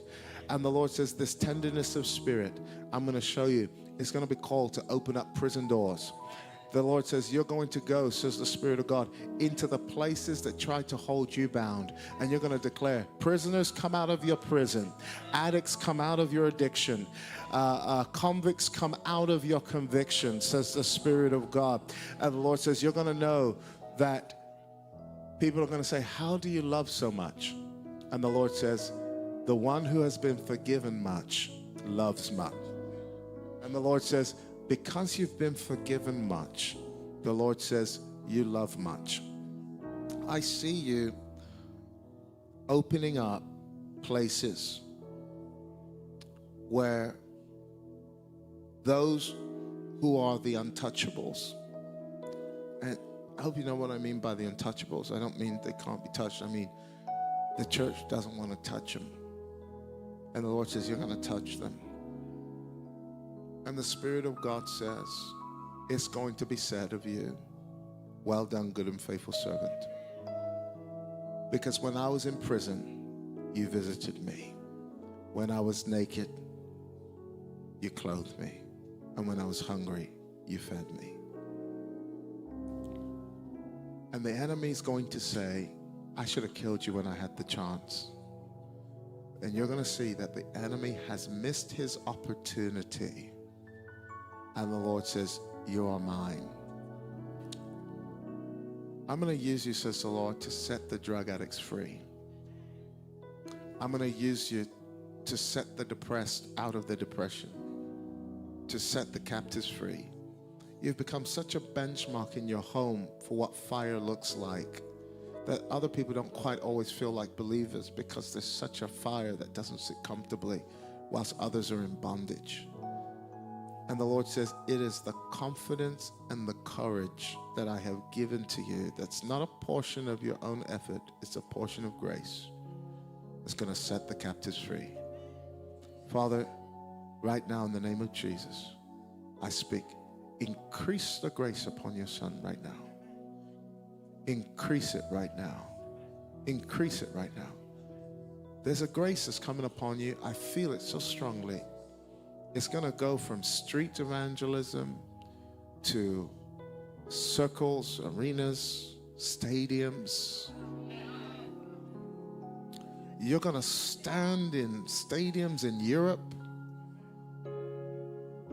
And you're going to preach my gospel. But don't let anyone talk you out of the process. Not even your own dreams. Not even great men. Stay the course, for I am the only one that can take you in all the wrong directions, and you'll still make the right destination. I release this grace now. Receive it. There it is. Just take it right now in the name of Jesus. Take it right now in the name of Jesus. Catch fire and spread fire. In Jesus' mighty, glorious name. Now, I don't want to marry you. Are you married? This is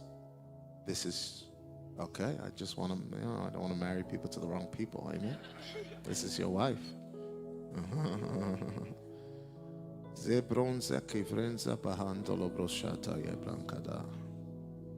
you have children? You believe? Sorry?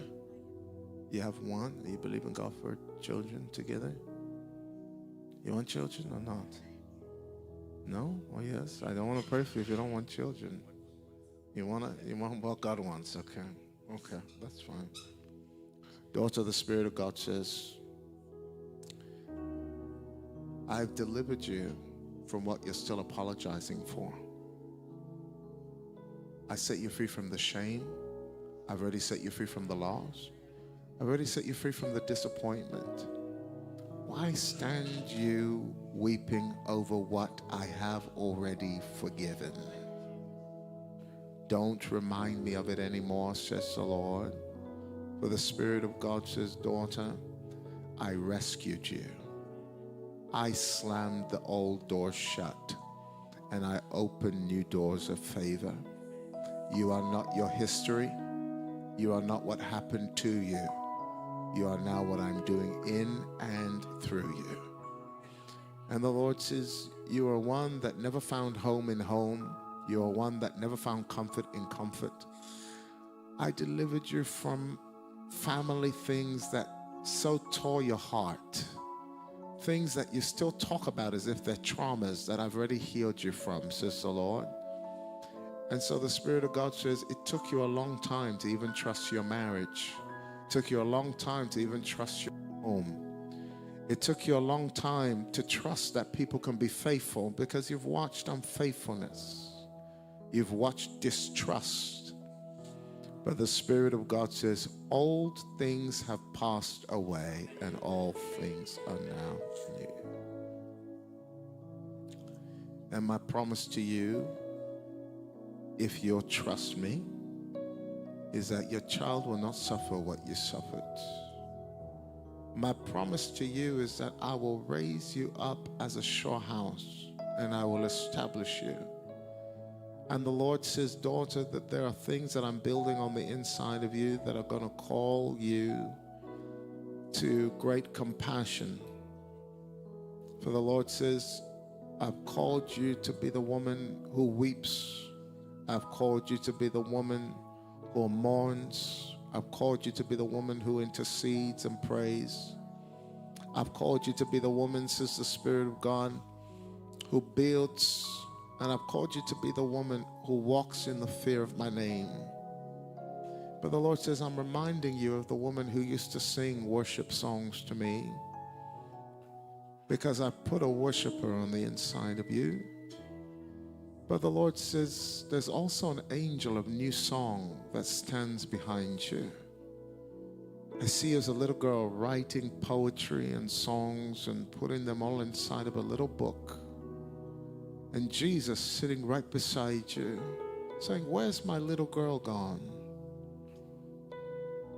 And the Spirit of God says, daughter, there are seasons where you didn't even know what to do, so you just would just go away and just write. And the Lord says, daughter, I am restoring the worshiper. I am restoring the new song. I'm restoring the anointing that can bring my presence into any room. And it's not the beauty of your voice, it's the brokenness of your spirit. And so the Lord says, allow me to receive the worship of a broken spirit and a contrite heart.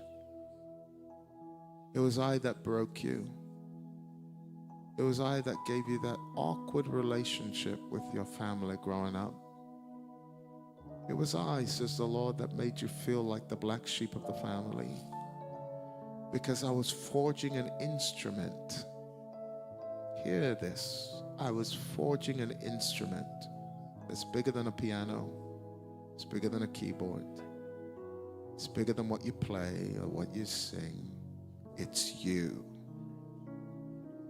You are my vessel.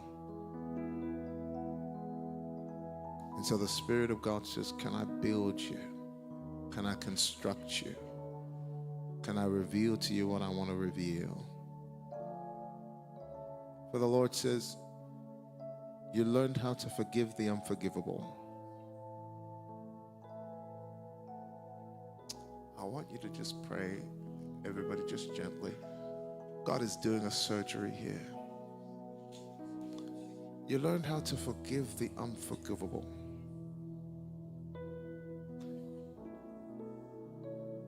You learned how to forgive the rape of your destiny. You learned how to forgive the unforgivable. And now the Lord says, I will cause you to forget the unforgettable. Father, right now in the name of Jesus, do a new work in your daughter.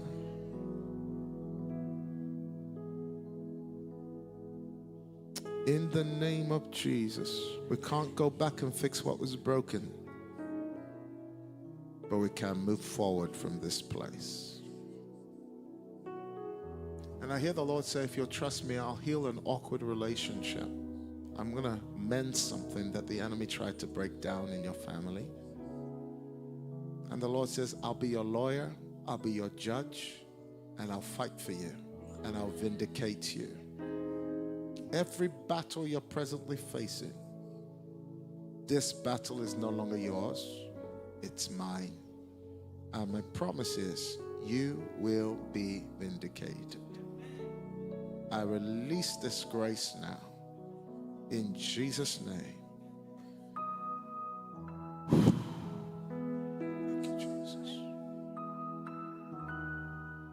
Oh, thank you, Jesus.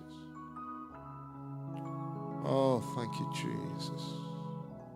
Sweet Jesus. Sweet Jesus. Sweet Jesus. Sweet Jesus. Sweet Jesus. Sweet Jesus. Do it now. In Jesus' name. Amen. Come on, clap for Jesus. Praise the Lord.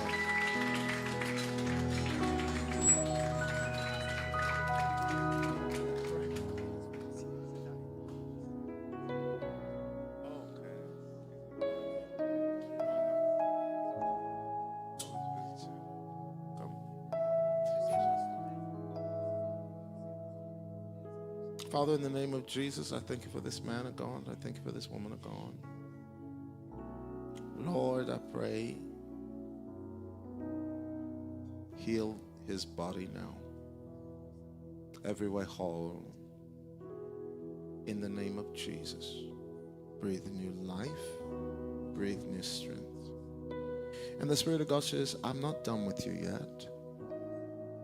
The Lord says, I'm adding years to your life and life to your years.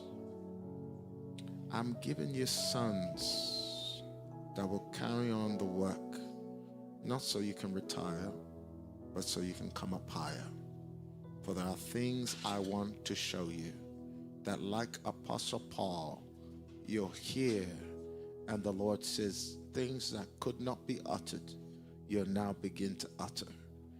And the Spirit of God says, I am giving you grace. For the Lord says, I showed you that the place where my gospel spread throughout the world is the place I want to renew for my glory. And the Lord says, son, your eyes will see and your ears will hear the things that I will do in your life and in your ministry. For I have made you like a great teacher and a man who raises disciples. But the Spirit of God says, son, I am in hour adding years to your life. As Hezekiah turned his face to the wall, the Lord says, son, there are things that you've turned your face to the wall to look at me. And the Lord says, I will not leave you with unfinished business. The Lord says, you will finish the course. You will run your race. And the Lord says, you'll run it well. The Lord says that I am building now, not the preacher, not the leader. I'm building the Father. And the Lord says, I'm building the one who knows how to mobilize the many. And the Lord says, you're going to watch your sons and daughters. You're going to watch them rise. You're going to watch them take key positions. You're going to watch them lead in great and mighty ways. And the Lord says, I'm opening up multiple locations. And the Lord says, what you have built as a foundation, the Lord says, others will build upon. And the Lord says, you will not be saddened by the seeing of your eyes or the hearing of your ears. For the Spirit of God says, I will build strength. I will make you, says the Lord, as Caleb, who said, as my days, so has my strength increased. But there's going to be a time where the Lord says, you're going to deal with the difficult subject matters. And the Lord says, you're going to have to be one that I trust to carry the intents of difficult matters. For the Lord says, men are going to whisper in your ears, I'm going through this, I'm struggling with that. And the Lord says, I'm going to make you a man that strengthens the feeble knees and lifts up the broken down arms. And the Lord says, that means you're going from efficient to effective. That means you're going from father of one church to father of many leaders. That means, says the Spirit of God, across the body, the Lord says, I'm going to call you to mobilize and whisper. And the Lord says that I trusted you with great moves of my Spirit. I trusted you to follow great men and great leaders.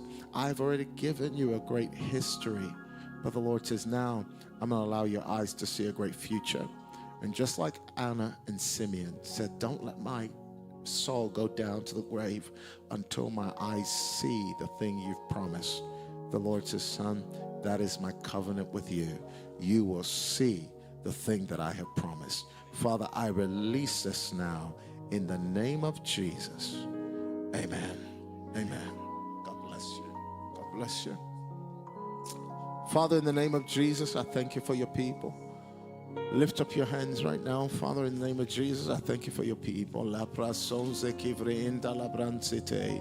Landa costa lempravanse le branda kabashanda. Loro mosata la katite boshende de ibranzo kobrosa kavaseze.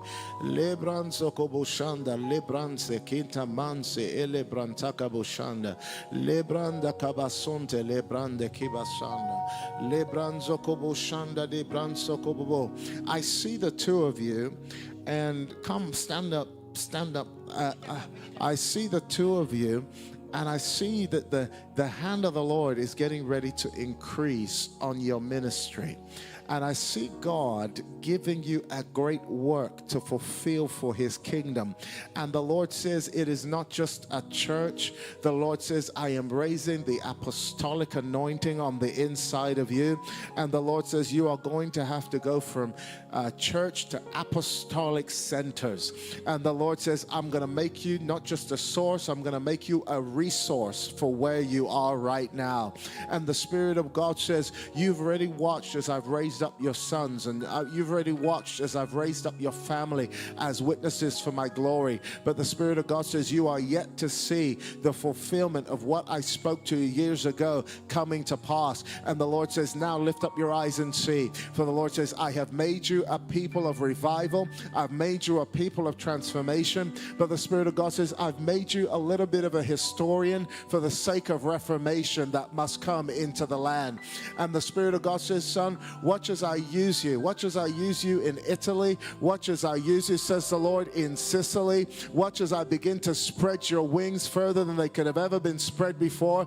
And the Lord says you are going to be a covering to many. And the Spirit of God says, I'm going to raise you up as a champion of my Spirit. And the Lord says you're going to rise up in the fullness of a new day. And the Lord says you're going to have to write the curriculum, and you're going to have to write the tracks that other people are going to grow upon. And the Lord says, I've already made your hands like a ready-handed writer.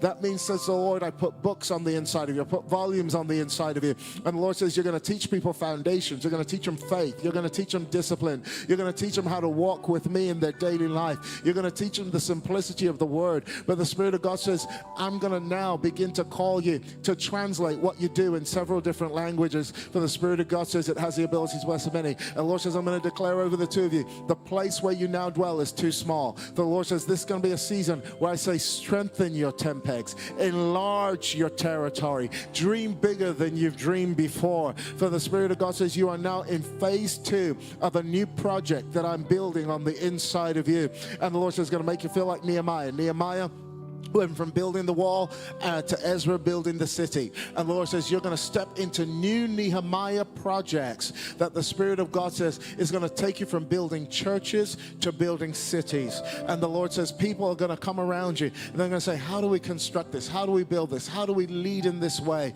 And the Lord says it's going to be my governmental favor that I cause to rest upon you, that's going to cause you to be a whisper in the ears of influential people. Father, right now, in the name of Jesus, I declare great grace is coming upon your son and coming upon your daughter. You know, it was Ezekiel that said, God took me from tending sheep and said, go prophesy to my people. There was something God took you from that if you'd stayed there, you could have been great in any arena of life. But God took you from there and he said, lead my people. And the Lord says, no one has left the calling for the high calling that I don't place great grace upon. And so the Lord says, those that leave lands, mothers, brothers, fathers, sisters, sons, for my sake, receive now in this hour 100-fold with persecution.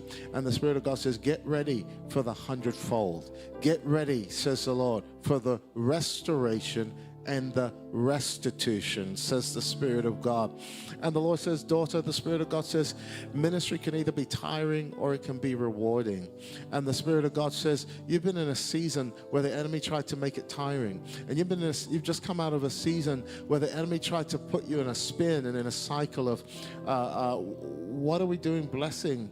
And sometimes we're only getting arrows thrown back at us in return. And the Lord says, daughter, I am strengthening your backbone in this season. For the Spirit of God says there's still a 20 to 30 year battle that the Spirit of God says I'm calling you to overcome. And the Spirit of God says you've already overcome so many things. And so the Spirit of God says that means I've made you a woman who goes from glory to glory. But the enemy tries to convince you that somehow you're facing the same battles. Don't you know the Lord says you've already graduated, you've been promoted. That means who you are now is not who you were yesterday. So the Lord says, stir up yourself again and arise. For the Lord says you're going to see not all is lost, but all is fresh grass and new grain. And the Lord says, I've called you, says the Spirit of God, for the reaping of a new harvest. And the Lord says, you will harvest the harvesters. And the Spirit of God says over the two of you, the Lord says, I'm bringing you into company. I'm bringing you into connections. I'm bringing you into strategic alliances. And the Spirit of God says, you're going to sit in rooms that are talking about revival and breakthrough and the moves of God. And it's not going to break your loyalty to where you're connected. But the Spirit of God says it's going to cause you to come into like tribe, like company, for the sake of a greater kingdom advancement that I'm bringing. So, Father, release the thrust for a new kingdom advancement right now in the name of Jesus. And the Lord says, son, I'm going to make you a man who people trust. You're a man who people trust. And the Lord says, they trust you on their boards. They trust you on their councils. They trust you in their meetings. And the Spirit of God says, I'm going to make you a man of greater trust. And that means somehow I just see you being elected and appointed to a position that's going to grant you great influence and great say. And your yes is going to be as powerful as your no. And the Spirit of God says you're going to rise as an elder statesman in the land. And you're going to declare things with authority that you're going to watch me bring to pass. Father, we release this legislative authority over this man now. In Jesus' name, amen, amen, amen. Hallelujah. Glory to God. What a blessing. Let's give a mighty shout of praise to Jesus. Hallelujah. Glory, glory. Well, be blessed. Remain blessed.